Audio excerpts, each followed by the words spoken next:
ಕನ್ನಡ ಕಹಳೆ, ಇದು ಕನ್ನಡ ಕಣ್ಮಣಿಗಳ ನೆಲೆ.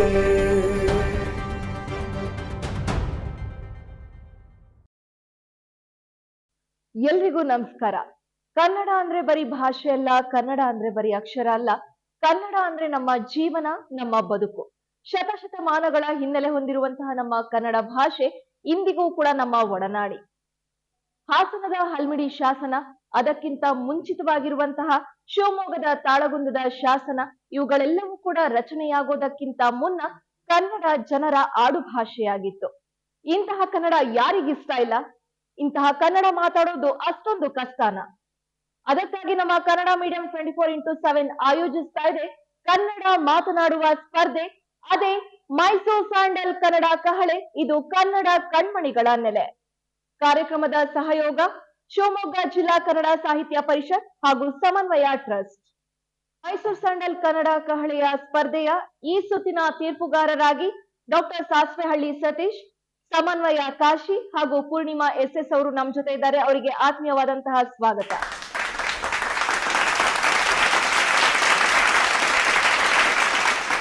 ಮೈಸೂರು ಸ್ಯಾಂಡಲ್ ಕನ್ನಡ ಕಹಳೆ ಸ್ಪರ್ಧೆಯ ಅಂತರ್ಜಾಲ ಸುಳಿ ಸುತ್ತಿನ ಅತಿಥಿಗಳಾಗಿ ಡಿಜಿಟಲ್ ಮೀಡಿಯಾ ಪತ್ರಕರ್ತರಾಗಿರುವಂತಹ ನಿತಿನ್ ಕೈದೊಟ್ಲು ಅವರು ಇವತ್ತು ನಮ್ಮ ಜೊತೆ ಇರ್ತಾರೆ. ಅವರನ್ನ ವೇದಿಕೆಗೆ ಬರಮಾಡ್ಕೊಳ್ಳೋಣ. ನಮಸ್ತೆ ಸರ್, ಕಾರ್ಯಕ್ರಮಕ್ಕೆ ಸ್ವಾಗತ. ಈ ಒಂದು ಅಂತರ್ಜಾಲ ಸುಳಿ ಅನ್ನುವಂತಹ ಒಂದು ವಿಷಯವಾಗಿ ಇವತ್ತು ನಮ್ಮ ಸ್ಪರ್ಧಾಳುಗಳು ಮಾತಾಡ್ತಾ ಹೋಗ್ತಾರೆ. ಅವರಿಗೆ ಏನು ಸಲಹೆಗಳನ್ನ ನೀಡ್ತೀರಾ ಸರ್?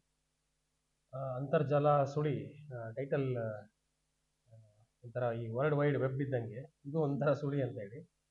ಸ್ಪರ್ಧಿಗಳಿಗೆ ಏನು ಅಂದ್ರೆ, ಈಗ ಸಾಮಾನ್ಯ ಇಂಟರ್ನೆಟ್ ಅಂದ ತಕ್ಷಣ ಮೊದಲು ಬರುವಂತದ್ದೇ ಇಂಟರ್ನೆಟ್ನ ನೆಗೆಟಿವ್ ಏನಿದೆ ಅದನ್ನ ಹೇಳ್ತಾರೆ ಎಲ್ಲರನ್ನ. ಇಂಟರ್ನೆಟ್ ಅಲ್ಲಿ ತುಂಬಾ ಪಾಸಿಟಿವ್ ಅಂಶಗಳು ಇದಾವೆ, ಅದನ್ನು ಚರ್ಚೆ ಮಾಡಬೇಕು. ಹೆಚ್ಚು ಜನರಿಗೆ ಇದನ್ನ ಅಂದ್ರೆ ಇಂಟರ್ನೆಟ್ ನ ಪಾಸಿಟಿವ್ನೆಸ್ ಏನಿದೆ ಅಂತ ತಿಳಿಸಿ ಜನರು ಅದನ್ನ ಪಾಸಿಟಿವ್ ಬಳಸೋ ಹಾಗೆ ಮಾಡುವಂತದನ್ನ ಮಾಡಬೇಕು. ಅಂತ ವಿಷಯಗಳನ್ನ ಪ್ರಸ್ತಾಪ ಮಾಡಿದ್ರೆ ಅನುಕೂಲ ಅಂತ ಹೇಳಿ. ಈಗ ನೀವು ಡಿಜಿಟಲ್ ಮೀಡಿಯಾದಲ್ಲಿ ಪತ್ರಕರ್ತರಾಗಿದ್ದೀರಾ. ಈ ಮೂಲಕ ಈ ಒಂದು ಅಂತರ್ಜಾಲ ಅನ್ನುವಂಥದ್ದು ಪಾಸಿಟಿವ್ ಅಂತೀರಾ ಅಥವಾ ನೆಗೆಟಿವ್ ಅಂತೀರಾ? ಮೇಡಮ್, ಅದನ್ನು ನಾವು ಯಾವ ರೀತಿ ಸ್ವೀಕಾರ ಮಾಡ್ತೀವಿ ಅನ್ನೋದ್ರ ಮೇಲೆ ನಿಂತಿರುತ್ತೆ. ಅದೇ ಯುರೇನಿಯಂ ಬಗ್ಗೆ ಮಾತಾಡೋಣ. ಯುರೇನಿಯಂ 2 ಅಣು ಯುರೇನಿಯಂ ಅನ್ನ ನಾವು ಬಳಸಿದ್ರೆ ಅದರ ಶಾಖದಿಂದ ವಿದ್ಯುತ್ ಉತ್ಪಾದನೆ ಮಾಡ್ಬೋದು. ಅದೇ 2 ಅಣುವಿನ ಶಾಖದಿಂದ ಬಾಂಬನ್ನು ಕೂಡ ಉತ್ಪಾದನೆ ಮಾಡ್ಬೋದು. ಹಿರೋಶಿಮಾ ನಾಗಾಸಾಕಿ ಇಡೀ ಮನುಕುಲನ್ನ ನಾಶ ಮಾಡ್ಬೋದು. ಹಾಗೆ ಇಂಟರ್ನೆಟ್ ಕೂಡ ಒಂದು ಯುರೇನಿಯಂ ಇದ್ದಂಗೆ. ಅದನ್ನ ನಾವು ಯಾವ ರೀತಿ ಸ್ವೀಕಾರ ಮಾಡ್ತೀವಿ ಆ ರೀತಿ ಅದನ್ನ ನಮ್ಮನ್ನ ಬೆಳೆಸುತ್ತೆ, ಉಳಿಸುತ್ತೆ. Thank you sir. ಈ ಕಾರ್ಯಕ್ರಮದ ಅಂತಿಮದವರೆಗೂ ಇದ್ದು ನಮ್ಮ ಸ್ಪರ್ಧಿಗಳು ಹೇಳುವಂತಹ ಮಾತುಗಳನ್ನ ಕೇಳಿಸ್ಕೊಂಡು ಅವರಿಗೆ ಸಲಹೆ ಸೂಚನೆಗಳನ್ನ ನೀಡಬೇಕಾಗಿ ಕೇಳ್ಕೊಳ್ತಾ ಇದ್ದೀನಿ. ಅತಿಥಿ ಸೀಟ್ ನಿಮ್ಗಾಗಿ ಕಾಯ್ತಾ ಇದೆ. Thank you sir. ನೋಡು, ಇದೇ ನನ್ favourite soap. Mysore sandal confidence ಕೊಡುವ ಏಕೈಕ ಸಾಬೂನು ಮೈಸೂರ್ ಸ್ಯಾಂಡಲ್ ಸೋಪ್. ಕಾಂತಿಯುಕ್ತವಾದ ತ್ವಚೆಯ ಭರವಸೆ ಮೈಸೂರ್ ಸ್ಯಾಂಡಲ್ ಗೋಲ್ಡ್. ನಿಮ್ಮೊಳಗಿನ ದೈವತ್ವವನ್ನು ಹೊರಹೊಮ್ಮಿಸಿ ನಮ್ಮನ್ನ ಆವರಿಸ್ಬಿಟ್ಟಿದೆ. ಆದ್ರೆ ಕನ್ನಡ ಜಗತ್ತಿಗೆ ಈ ಅಂತರ್ಜಾಲ ನೆರವಾಗ್ತಾ ಇದೆಯೋ, ಸಾಯಿಸ್ತಾ ಇದೆಯೋ ಅನ್ನೋದನ್ನ ತಿಳಿದುಕೊಳ್ಳುವಂತಹ ಸಂಕ್ರಮಣ ಕಾಲ ಇದು. ಇವತ್ತಿನ ಪೀಳಿಗೆ ಈ ಅಂತರ್ಜಾಲವನ್ನ ಸುಳಿ ಅಂತ ಭಾವಿಸ್ತಾ ಇದೆಯೋ, ನಮ್ಮ ಮುಂದಿನ ಭವಿಷ್ಯ ಅಂತ ತಿಳಿತಾ ಇದೆಯೋ ಗೊತ್ತಿಲ್ಲ. ಈ ಕಾಲದಲ್ಲಿ ನಾವು ಹೇಗಿರ್ಬೇಕು, ಏನ್ ಮಾಡ್ಬೇಕು ಅನ್ನೋದು ಕೂಡ ಗೊತ್ತಿಲ್ಲ. ನಮ್ಮ ಸ್ಪರ್ಧಿಗಳು ಏನ್ ಅನ್ಕೊಂಡಿದ್ದಾರೆ ನೋಡೋಣ. ಅದೇ ಕನ್ನಡ ಕಣ್ಮಣಿಗಳ ಈ ಸುತ್ತು ಅಂತರ್ಜಾಲದ ಸುಳಿ. ನೋಡೋಣ ನಮ್ಮ ಸ್ಪರ್ಧಿಗಳು ಏನ್ ಹೇಳ್ತಾರೆ ಅಂತ. ಅಂತರ್ಜಾಲದ ಸುಳಿಯಲ್ಲಿ ಹೇಗ್ ಸಿಲ್ಕೊಂಡಿದ್ದಾರೆ ನಮ್ಮ ಯುವಕರು ಅಥವಾ ನಮ್ಮ ಜನತೆ, ನಮ್ಮ ಕನ್ನಡ ನಾಡು ಅಂತ ಹೇಳಲಿಕ್ಕೆ ಬರ್ತಾ ಇದ್ದಾರೆ ತರೀಕೆರೆಯ ಜೀವನ್. ಎಲ್ಲರಿಗೂ ನಮಸ್ಕಾರ. ಈಗ ಹೇಳ್ತಾ ಇರ್ತಕ್ಕಂತ ಒಂದು ಮಾತು ಅಂತರ್ಜಾಲದ ಸುಳಿ ಅಂತಕ್ಕಂಥದ್ದು. ಈ ಅಂತರ್ಜಾಲದ ಸುಳಿ ಹೇಗಾಗಿದೆ ಅಂತಂದ್ರೆ, ಹಂತವಾಗಿ ನಮ್ಮನ್ನ ಹೇಗೆ ಜೇಡ ತನಗಾಗಿ ಏನು ಒಂದು ಬಲೆಯನ್ನ ರಚಿಸಿರ್ತದೆ, ಆ ಬಲೆಯಲ್ಲಿ ತಾನೇ ಸಾಯ್ತದೆಯೋ ಆ ರೀತಿಯಲ್ಲಿ ಇವತ್ತು ಅಂತರ್ಜಾಲ ಈ ಮನುಷ್ಯ ನಿರ್ಮಿಸಿರ್ತಕ್ಕಂತ ಏನೋ ವೃದ್ಧಿ ಮಾಡಿರ್ತಕ್ಕಂಥ ಜಾಲ ನಮ್ಮನ್ನ ಆ ಜಾಲದಲ್ಲಿ ಸಿಲುಕಿ ನಾವು ಸಾಯುವಂತಹ ಪರಿಸ್ಥಿತಿ ಉಂಟಾಗಿದೆ. ಈ ಅಂತರ್ಜಾಲದ ಸುಳಿಯಿಂದಾಗಿ ಇವತ್ತು ಏನು ಮಕ್ಕಳು ಎದ್ದ ತಕ್ಷಣ ತಾಯಿ ಮಗುವಿಗೆ ತುತ್ತಿರ್ಬೇಕಂತಂದ್ರೆ ಆ ಮಗು ಆ ತಾಯಿಗೆ ಬ್ಲಾಕ್ ಮೇಲ್ ಮಾಡಕ್ ಶುರು ಮಾಡುತ್ತೆ. ನನಗೆ ಮೊಬೈಲ್ ಕೊಟ್ಟರೆ ಸರಿ ನಾನು ಊಟ ಮಾಡುವಂತದ್ದು. ಆ ಒಂದು ಪರಿಸ್ಥಿತಿಗೆ ನಮ್ಮ ಸಮಾಜ ಇವತ್ತು ನಿರ್ಮಾಣವಾಗಿದೆ. ಅಂತರ್ಜಾಲ ಇದ್ದಾಗಲೂ ಕೂಡ ನಾವು ಬದುಕಿದ್ವಿ, ಅಂತರ್ಜಾಲ ಬಂದ್ಮೇಲೆ ಬದುಕಿದ್ವಿ ಅನ್ನೋದಕ್ಕಿಂತ ಅಸಹಜವಾದಂತಹ ಸಾವುಗಳು ಹೆಚ್ಚಾಗ್ತಾ ಹೋಗ್ತಾ ಇದೆ. ಯಾವ ರೀತಿ ಅಂತ ಹೇಳಂದ್ರೆ, ನಾನು ಒಮ್ಮೆ ಬೆಂಗಳೂರಿಂದ ರೈಲಿನಲ್ಲಿ ಬರ್ತಾ ಇರ್ತಕ್ಕಂಥ ಸಂದರ್ಭದಲ್ಲಿ ಒಬ್ಬಳು ತಾಯಿ ತನ್ನ ಮಗುವಿನ ಕೈಯಲ್ಲಿ ಮೊಬೈಲ್ ಅನ್ನು ಕೊಟ್ಟು ಅವಳು ಬಾಗಿಲಲ್ಲಿ ನಿಂತು ಅವಳು ಡ್ಯಾನ್ಸ್ ನ ಮಾಡ್ತಾ ಇದ್ದಾಳೆ, ಮಗು ನೀನು ಈ ನನ್ ಡ್ಯಾನ್ಸ್ ಮಾಡುವಂತದ್ನ ಏನ್ ಶೂಟ್ ಮಾಡು ಅಂತ ಹೇಳಿ ಹೇಳ್ತಾಳೆ. ಆ ಟ್ರೈನ್ ಏನ್ ರೈಲು ಹೋಗುವಂತ ರಭಸಕ್ಕೆ ಆಕೆ ಆದ್ರೂ ಬೀಳ್ಬೋದು ಅಥವಾ ಮಗು ಆದ್ರೂ ಬೀಳ್ಬೋದು. ಇಂತಹ ಸಾಮಾನ್ಯ ಪ್ರಜ್ಞೆಯೂ ಕೂಡ ಇಲ್ಲದಂತಹ ಒಂದು ನಾವು ಹಂತಕ್ಕೆ ತಲುಪ್ತಾ ಇದೀವಿ ಅಂತ ಹೇಳಿ ಅಂದ್ರೆ, ಎಷ್ಟು ನಾವು ಅಂತರ್ಜಾಲಕ್ಕೆ ಸುಳಿಗೆ ಒಳಗಾಗಿದ್ದೀವಿ ಅನ್ನೋದನ್ನ ಗಮನಿಸಬಹುದು ಸ್ನೇಹಿತರೆ. ಅಷ್ಟೇ ಅಲ್ಲ, ಇವತ್ತು ನಾವು ಮೊಬೈಲ್ ಅಲ್ಲಿ ನಾವೇನೋ ಒಂದು ಮಾಹಿತಿಯನ್ನು ಹಾಕ್ತೀವಿ ಅಂತಂದ್ರೆ ನಿಮ್ಗೆ ಪದೇ ಪದೇ ಒಮ್ಮೊಮ್ಮೆ ಕ್ಷಣಕ್ಕೂ ಕೂಡ ತೆಗೆದು ಈಗ ನೋಡೋಣ ಅಂತ ಅನಿಸ್ತಾ ಇದೆ. ಯಾರು ನಮಗೆ ಒಂದು ಲೈಕ್ ಅನ್ನು ಕೊಟ್ಟಿದ್ದಾರೆ, ಯಾರು ನಮ್ಮ ಒಂದು ಮುಖಕ್ಕೆ ಒಂದು ಏನೋ ಆಕರ್ಷಣೆ ಆಗಿದ್ದಾರೆ ಅಂತಕ್ಕಂಥದ್ದು ನಮ್ಮಲ್ಲಿ ಇವತ್ತು ಹೆಚ್ಚಾಗ್ತಾ ಇದೆ. ಅಂತರ್ಜಾಲದ ಆಕರ್ಷಣೆ ಹೆಚ್ಚಾಗಿದೆ. ಅಷ್ಟೇ ಅಲ್ಲ, ಮಕ್ಕಳು ಇವತ್ತು ಅಜ್ಜಿ ಅಜ್ಜಂದ್ರು ತಂದೆ ತಾಯಿಗಳು ಮೊಬೈಲ್ ನ ಸ್ಕ್ರಾಲ್ ಮಾಡೋದನ್ನ ನೋಡ್ತಾ ನೀವು ಮಾತ್ರ ತಿಕ್ತೀರ, ನನಗೇನಾದ್ರೂ ಒಂದ್ ಕಡೆ ತಿಕ್ಕಕ್ಕೆ ಅಂತೇಳಿ ಮಕ್ಕಳು ಮನೆಯಲ್ಲಿ ಕೇಳ್ತಾ ಇದ್ದಾರೆ ಅಂತ ಅಂದ್ರೆ, ನಾವು ಇವತ್ತು ಯಾವ ರೀತಿಯಲ್ಲಿ ಅಂತರ್ಜಾಲದ ಸುಳಿಯಲ್ಲಿ ಸಿಲುಕಿದೀವಿ ಅನ್ನೋದನ್ನ ಗಮನಿಸಬಹುದು. ಇದಷ್ಟೇ ಅಲ್ಲ, ಇವತ್ತು ಮಾಹಿತಿ ಸೋರಿಕೆ ವಿಶೇಷವಾಗಿ ಮೊನ್ನೆ ನಾವು ಹೋದ ತಿಂಗಳಿಂದನೂ ಕೂಡ ಗಮನಿಸ್ತಾ ಇದೀವಿ. ಬೆದರಿಕೆ ಕರೆಗಳು ವಿಮಾನಗಳಿಗೆ ಎಷ್ಟೊಂದು ಬಂದಿದೆ. ಈ ರೀತಿಯಾಗಿ ಸೈಬರ್ ಕ್ರೈಮ್ಗಳು ಹೆಚ್ಚಾಗ್ತಾ ಇದೆ ಅಂತ ಹೇಳ್ತಾ, ಯಾರು ಕೂಡ ಅಂತರ್ಜಾಲದ ಸುಳಿಗೆ ಸಿಲುಕದನ್ನ ಒಂದಷ್ಟು ಕಡಿಮೆ ಆಗೋಣ ಅಂತ ಹೇಳ್ತಾ, ನಾವೆಲ್ಲರೂ ಕೂಡ ಪರಿಸರದಲ್ಲಿ ಬದುಕೋಣ, ಪರಿಸರ ಸ್ನೇಹಿಗಳಾಗೋಣ ಅಂತ ಹೇಳ್ತಾ ನಾನು ಮಾತು ಮುಗಿಸ್ತೀನಿ. ಧನ್ಯವಾದ. ಸೈಬರ್ ಕ್ರೈಮ್ ವಿಚಾರವಾಗಿ ತುಂಬಾ ಚೆನ್ನಾಗಿ ಹೇಳಿದ್ರಿ. ಸೈಬರ್ ಕ್ರೈಮ್ ಇತ್ತೀಚೆಗೆ ನಡೀತಾ ಇರುವಂತಹ ಮೇಜರ್ ಇನ್ಸಿಡೆಂಟ್ ಗಳಲ್ಲಿ ಒಂದು. ಸೊ ಇದ್ರ ಬಗ್ಗೆ ನಿಮ್ಮ ಮಾತಿನ ಬಗ್ಗೆ ತೀರ್ಪುಗಾರರು ಏನ್ ಹೇಳ್ತಾರೆ ಅಂತ ಕೇಳೋಣ. ಜೀವನ್ ಅವರು ಪ್ರಸ್ತಾಪ ಮಾಡಿದ ಹಾಗೆ ಸೈಬರ್ ಕ್ರೈಮ್ ಇವತ್ತು ದೊಡ್ಡ ಮಟ್ಟಕ್ಕೆ ಹರಡ್ಕೊಂಡಿದೆ. ಕ್ರೈಮ್ನ ವ್ಯಾಪ್ತಿಯನ್ನು ಅಂತರ್ಜಾಲ ಹೊಸ ರೀತಿಯಲ್ಲಿ ತೋರಿಸ್ತಾ ಇದೆ. ಮೊದಲನೇದಾಗಿ ಅತಿಯಾದರೆ ಅಮೃತನೂ ವಿಷ ಅಂತ ಹೇಳ್ತಾರೆ. ಹಾಗೆ ಅಂತರ್ಜಾಲ ಹೇಳೋದ್ರಲ್ಲೇ ಇದೆ ಸುಳಿ ಅಂಥೇಳಿ, ವರ್ಲ್ಡ್ ವೈಡ್ ವೆಬ್. ಅದು ಆ ಸುಳಿಯಲ್ಲಿ ಸಿಕ್ಕಾಕೊಂಡ್ರೆ ಮತ್ತೆ ಹೊರಗೆ ಬರೋದಕ್ಕಾಗಲ್ಲ. ಇವತ್ತು ಜಗತ್ತು ಆ ಸುಳಿಯಲ್ಲಿ ಸಿಕ್ಕಾಕೊಂಡಿದೆ. ಇವತ್ತು ಹೆಚ್ಚು ಜನ ತಮ್ಮ ಟೈಮನ್ನು ಸ್ಪೆಂಡ್ ಮಾಡ್ತಾ ಇರುವಂಥದ್ದು ರೀಲ್ಸ್ಗಳ ಮೇಲೆ. ಈಗಾಗಲೇ ಒಬ್ಬರು ಸ್ಪರ್ಧಿ ಕಣಜದ ಉದಾಹರಣೆಯನ್ನು ಕೊಟ್ಟರು. ಕಣಜ ವೆಬ್ಸೈಟಿಗೆ ಯಾರೂ ಹೋಗಲ್ಲ, ಯಾರೂ ನೋಡಲ್ಲ. ಅಲ್ಲಿರುವಂಥ ಅತ್ಯಮೂಲ್ಯ ವಿಷಯಗಳನ್ನ ಯಾರೂ ತಿಳ್ಕೊಳ್ಳೋ ಪ್ರಯತ್ನವೂ ಮಾಡಲ್ಲ. ಅಲ್ಲಿ ಪಕ್ಷಿ ಸಂಕುಲದಿಂದ ಸಾಹಿತ್ಯ ತನಕ ಎಲ್ಲ ವಿಷಯಗಳು ಇದ್ದಾವೆ, ಅದನ್ನು ಯಾರೂ ತಿಳ್ಕೊಳ್ಳಲ್ಲ. ಆದರೆ ರೀಲ್ಸ್ನ ಮೇಲೆ ಅತಿ ಹೆಚ್ಚು ಟೈಮನ್ನು ಸ್ಪೆಂಡ್ ಮಾಡ್ತಾರೆ. ನೀವು ಯಾವುದೋ ರಸ್ತೆಯಲ್ಲಿ ಹೋಗಿ ಆಟೋ ಡ್ರೈವರ್ ರೀಲ್ಸ್ ನೋಡ್ತಾ ಕೂತಿರ್ತಾನೆ, ಮನೆಗೆ ಬನ್ನಿ ಯಾವುದೋ ಮಗು ರೀಲ್ಸ್ ನೋಡ್ಕೊಂಡು ಊಟ ಮಾಡ್ತಾ ಇರುತ್ತೆ. ನಾವೇ ಒಂದು 5 ನಿಮಿಷ ಪುರ್ಸೋದು ಸಿಕ್ಕಿದ್ರೆ ಫೇಸ್ಬುಕ್ಕಲ್ಲೂ ಇನ್ಸ್ಟಾಗ್ರಾಮಲ್ಲೂ ರೀಲ್ಸ್ ನೋಡ್ತೀವಿ. ಅಂದರೆ ಒಂದು ಸುಳಿ ಒಳಗೆ ನಾವು ಗೊತ್ತಿಲ್ಲದೇನೋ ನಾವೇ ಸಿಲುಕ್ತಾ ಇದ್ದೀವಿ. ಹಾಗಾಗಿ ಅಂತರ್ಜಾಲ ಅತಿಯಾದರೆ ಇದು ಕೂಡ ವಿಷಯನೇ. ಅದೇ ನೀವು ಹೇಳ್ದಾಗೇನೆ ಆ 2 ನಿಮಿಷದಲ್ಲಿ ನಾವೇನು ಮಾಡಕ್ಕಾಗಲ್ಲ, ಅಟ್ಲೀಸ್ಟ್ ಒಂದೆರಡು ರೀಲ್ಸ್ ನೋಡೋಣ ಅನ್ನುವಂತಹದ್ದು ನಮ್ಮ ಕೇವಲ ಯುವಕರ ಅಲ್ಲ, ಹಿರಿಯರ ಮನೋಭಾವ ಕೂಡ ಈಗ ಅದೇ ಆಗ್ಬೋದಿದೆ. ಅದು ಸತ್ಯ. 2 ನಿಮಿಷ 2 ಗಂಟೆಯನ್ನು ತಿನ್ನುತ್ತೆ. ಒಂದು ರೀಲ್ಸನ್ನು ನಾವು ನೋಡಿದ್ರೆ ಇವತ್ತು ಫೇಸ್ಬುಕ್ ಆಗಿರ್ಬೋದು, ಇನ್ಸ್ಟಾಗ್ರಾಮ್ ಆಗಿರ್ಬೋದು, ಇನ್ಕ್ಲೂಡಿಂಗ್ ಗೂಗಲ್ ಕೂಡ ಎಲ್ಲರೂ ಆರ್ಟಿಫಿಷಿಯಲ್ ಇಂಟೆಲಿಜೆನ್ಸನ್ನು ಬಳಸ್ತಾ ಇದ್ದಾರೆ. ಒಂದು ರೀಲ್ಸನ್ನು ನಾವು ಏನು ನೋಡ್ತೀವಿ ಅದೇ ಕೀವರ್ಡ್ನ ಆಧಾರದ ಮೇಲೆ ಮತ್ತಷ್ಟು ಅದೇ ರೀತಿಯ ರೀಲ್ಸ್ಗಳು ನಮಗೆ ಬರೋಕ್ಕೆ ಶುರುವಾಗುತ್ತೆ. ಹೌದು, ನೀವು ರಾಜ್ಕುಮಾರ್ ಅವ್ರ ಸಿನಿಮಾದ ಸಂಬಂಧಪಟ್ಟಂಗೆ ಯಾವುದೋ ಒಂದು ರೀಲ್ಸನ್ನು ಫೇಸ್ಬುಕ್ಕಲ್ಲಿ ನೋಡಿದ್ರೆ ನೆಕ್ಸ್ಟ್ ನಿಮಗೆ ಬರೋದೆಲ್ಲ ರಾಜ್ಕುಮಾರ್ ಸಿನಿಮಾಗಳೇ ಬರುತ್ತೆ. ಯೂಟ್ಯೂಬು ಕೂಡ ಸೇಮ್ ಅದೇ ರೀತಿ ಬಂದಿದೆ. ಟಿಕ್ಟಾಕ್ ಅಂತೇಳಿ ಒಂದು ಆ್ಯಪ್ ಇತ್ತು. ಆ ಆ್ಯಪ್ ಒಂದು ರೀಲ್ಸ್ಗೆ ಒಂದು ಹೊಸ, ಅದು ಕೊರೋನಾದಲ್ಲಿ ತುಂಬಾ ಟ್ರೆಂಡಿಂಗ್ ಅಲ್ಲಿ ಇದ್ದಂತ ಆ್ಯಪ್. ಹೌದು, ಅದನ್ನು ನಿಷೇಧ ಮಾಡಿದ್ರು. ಅದಕ್ಕೆ ಬೇರೆ ಬೇರೆ ಕಾರಣಗಳು, ಈಗಲೂ ಏನೇನೋ ಉದಾಹರಣೆಗಳು ಕೊಡ್ತಾರೆ. ಅದು ಬ್ಯಾನ್ ಆದ ನಂತರ ಫೇಸ್ಬುಕ್ಕು, ಗೂಗಲ್ಲು ತಮ್ಮದೇ ಆದಂಥ ಟಿಕ್ಟಾಕನ್ನು ಶುರು ಮಾಡಿಕೊಂಡ್ವು. ಇವತ್ತು ಆ ಟಿಕ್ಟಾಕು ಇಡೀ ಜಗತ್ತನ್ನು ಟಿಕ್ಟಾಕ್ ಮಾಡ್ತಾ ಇದೆ. ಎಲ್ಲರೂ ಈ ಸುಳಿಯೊಳಗೆ ಸಿಲುಕಿ ತಮ್ಮ ಸಮಯವನ್ನು ವ್ಯರ್ಥ ಮಾಡ್ಕೊತಿದ್ದಾರೆ. ಆನ್ ಆ್ಯನ್ ಆ್ಯಾವ್ರೇಜ್ ಒಬ್ಬ ವ್ಯಕ್ತಿ ಸುಮಾರು 3 ರಿಂದ 4 ಗಂಟೆ ಬರೀ ರೀಲ್ಸ್ ಮೇಲೆ ಕಳೀತಾ ಇದ್ದಾನೆ ಅನ್ನೋದು ಒಂದು ಸರ್ವೆ. ಇದು ಹೆಚ್ಚು ಇರ್ಬೋದು, ಕಡಿಮೆನೂ ಆಗ್ಬೋದು. ಧನ್ಯವಾದಗಳು. ಈಗ ಮುಂದಿನ ಸ್ಪರ್ಧಿ ತೀರ್ಥಹಳ್ಳಿಯ ನಿಖಿತಾ. ಎಲ್ರಿಗೂ ಶುಭ ಕಾಮನೆಗಳು. ಹೊಸ ಚಿಗುರು ಹಳೆ ಬೇರು ಕೂಡಿರಲು ಮರ ಸೊಬಗು, ಹೊಸ ಯುಕ್ತಿ ಹಳೆ ತತ್ವ ದೊಡಗೂಡೆ ಧರ್ಮ, ಋಷಿವಾಕ್ಯದೊಡನೆ ವಿಜ್ಞಾನ ಕಳೆ ಮೇಳವಿಸೆ, ಜಸವು ಜನ ಜೀವನಕ್ಕೆ ಮಂಕುತಿಮ್ಮ ಎಂಬ ಮಾತುಗಳೊಂದಿಗೆ ಇಂದಿನ ವಿಷಯ ಅಂತರ್ಜಾಲದ ಸುಳಿಯಲ್ಲಿ ನಮ್ಮ ಕನ್ನಡ ಹೇಗಿದೆ ಅಂತ ಹೇಳಿ. ಹಳೆಯದನ್ನು ನೆನಪು ಮಾಡ್ಕೊಂತ ಆಧುನಿಕತೆಯನ್ನು ಮುಂದುವರಿಸ್ಕೊಂತ ಹಳೇದು ನಮ್ಮ ಜೊತೆಗೆ ತಗೊಂಡು ಹೋಗ್ಬೇಕು ಅನ್ನೋದು ಇದರ ಒಂದು ಮುಖ್ಯ ಆಧಾರವಾಗಿ ಕಾಣುತ್ತೆ. ಅಂತರ್ಜಾಲದ ಸುಳಿಯಲ್ಲಿ ನಮ್ಮ ಕನ್ನಡ ಏನಂತ ಅಂದ್ರೆ ಸಾಂಸ್ಕೃತಿಕವಾಗಿ, ಸಾಮಾಜಿಕವಾಗಿ ಹಾಗೆ ತಂತ್ರಜ್ಞಾನವಾಗಿಯೂ ಕೂಡ ಮುಂದುವರಿಬೇಕು ಅಂತ. ನಮಗೆ ಹೊಸ ಆಯಾಮಗಳು ಸಿಗ್ತಾ ಹೋಗ್ತವೆ. ಏನಪ್ಪಾ ಅಂತ ಅಂದ್ರೆ ಇವಾಗ ಹೊಸದಾಗಿ ಏನಪ್ಪಾ ಅಂತಂದ್ರೆ ಕನ್ನಡದಲ್ಲಿ ಕಂಟೆಂಟ್ ಗಳು ಬರ್ತಾ ಇದಾವೆ, ಒಂದು ಹಾಸ್ಯ ದೃಶ್ಯಗಳನ್ನ ನಾವು ನೋಡ್ತಾ ಹೋಗ್ತಾ ಇದೀವಿ. ಅಷ್ಟೇ ಅಲ್ಲದೆ ಕನ್ನಡದಲ್ಲಿ ಹೊಸ ಆಪ್ ಗಳು ಬರ್ತಾ ಇದಾವೆ, ಇ ಬುಕ್ ಅನ್ನುವಂತಹ ಆಪ್ ಗಳು ಬರ್ತಾ ಇದಾವೆ, ಹೊಸ ಪುಸ್ತಕಗಳನ್ನ ನಾವು ಅದ್ರಲ್ಲಿ ನೋಡ್ತಾ ಹೋಗ್ಬೋದು. ಬೇರೆ ಭಾಷೆಯಿಂದ ಕನ್ನಡಕ್ಕೆ ಟ್ರಾನ್ಸ್ಲೇಷನ್ ಗಳನ್ನೆಲ್ಲ ಸಿಗ್ತಾ ಇದಾವೆ. ಹಾಗೆ ಪ್ರತಿಲಿಪಿಗಳು ಅನ್ನುವಂತಹ ಒಂದು ಆಪ್ ಇದೆ, ಅದರಲ್ಲಿ ಹೊಸದಾಗಿ ಕನ್ನಡದ ಕಥೆಗಳನ್ನ ಬರಿಬಹುದು, ಹಾಗೆ ಕನ್ನಡ ಆ ಕಥೆಗಳನ್ನ ಓದಬಹುದು. ಇನ್ನು ಅಷ್ಟೇ ಅಲ್ಲದೆ ಇನ್ನು ಏನು ಹೊಸದಾಗಿ ಅಭಿವೃದ್ಧಿ ಹೊಂದಿದೆ ಅಂತ ಅಂದ್ರೆ ಯಾವ್ದಾದ್ರು ಒಂದು ಪುಸ್ತಕಗಳನ್ನ ಓದ್ತಾರೆ, ಅದನ್ನ ಅದರೊಳಗಡೆ ಆಪ್ ಅಲ್ಲಿ ಇನ್ಸ್ಟಾಲ್ ಮಾಡ್ತಾರೆ. ಅದನ್ನ ನಾವು ಪುಸ್ತಕ ಓದ್ಬೇಕಂತ ಇಲ್ಲ, ಕೇಳಿಸ್ಕೊಂತ ಕೂಡ ಹೋಗ್ಬೋದು. ಇದೊಂದು ಹೊಸ ವಿಚಾರವಾಗಿ ನನಗೆ ಕಾಣಿಸ್ತಾ ಹೋಯ್ತು. ಅಷ್ಟೇ ಅಲ್ಲದೆ ಕನ್ನಡದಲ್ಲಿ ಕಣಜ ಅನ್ನೋ ಒಂದು ರೀತಿಯಲ್ಲಿ ಬಂದಿದೆ. ಅದೇನಪ್ಪಾ ಅಂತಂದ್ರೆ ಹಂಪಿ ವಿಶ್ವವಿದ್ಯಾಲಯವು 7-8 ವರ್ಷಗಳ ಹಿಂದೆನೆ ಇದನ್ನ ಅಭಿವೃದ್ಧಿ ತರಬೇಕು ಅನ್ನೋ ರೀತಿಯಲ್ಲಿ ಇತ್ತು. ಇದ್ರಲ್ಲಿ ಏನಪ್ಪಾ ಅಂತಂದ್ರೆ ಕನ್ನಡ ಅಂದ್ರೆ ವಿಜ್ಞಾನವನ್ನು ನಾವು ಕನ್ನಡದಲ್ಲಿ ಓದೋದು ತುಂಬಾ ಕಷ್ಟ ಆಗುತ್ತೆ. ಇವಾಗ ತಾಂತ್ರಿಕ ಶಿಕ್ಷಣ ಅಂತ ಹೇಳ್ತೀವಿ, ಇಂಜಿನಿಯರಿಂಗ್ ಆಗಿರ್ಬಹುದು, ಹಾಗೆ ಮೆಡಿಕಲ್ ಫೀಲ್ಡ್ ಆಗಿರ್ಬಹುದು, ಕೆಲವೊಂದಕ್ಕೆ ಒಂದೊಂದು ಪದಗಳೆಲ್ಲ ಇರುತ್ತೆ. ಈಗ ಮೆಡಿಕಲ್ ಫೀಲ್ಡ್ ಅಲ್ಲಿ MRI ಸ್ಕ್ಯಾನ್ಗೆ ಕನ್ನಡದಲ್ಲಿ ಏನಂತಾರೆ ಅಂತ ನಮ್ಗೆ ಗೊತ್ತಿಲ್ಲ.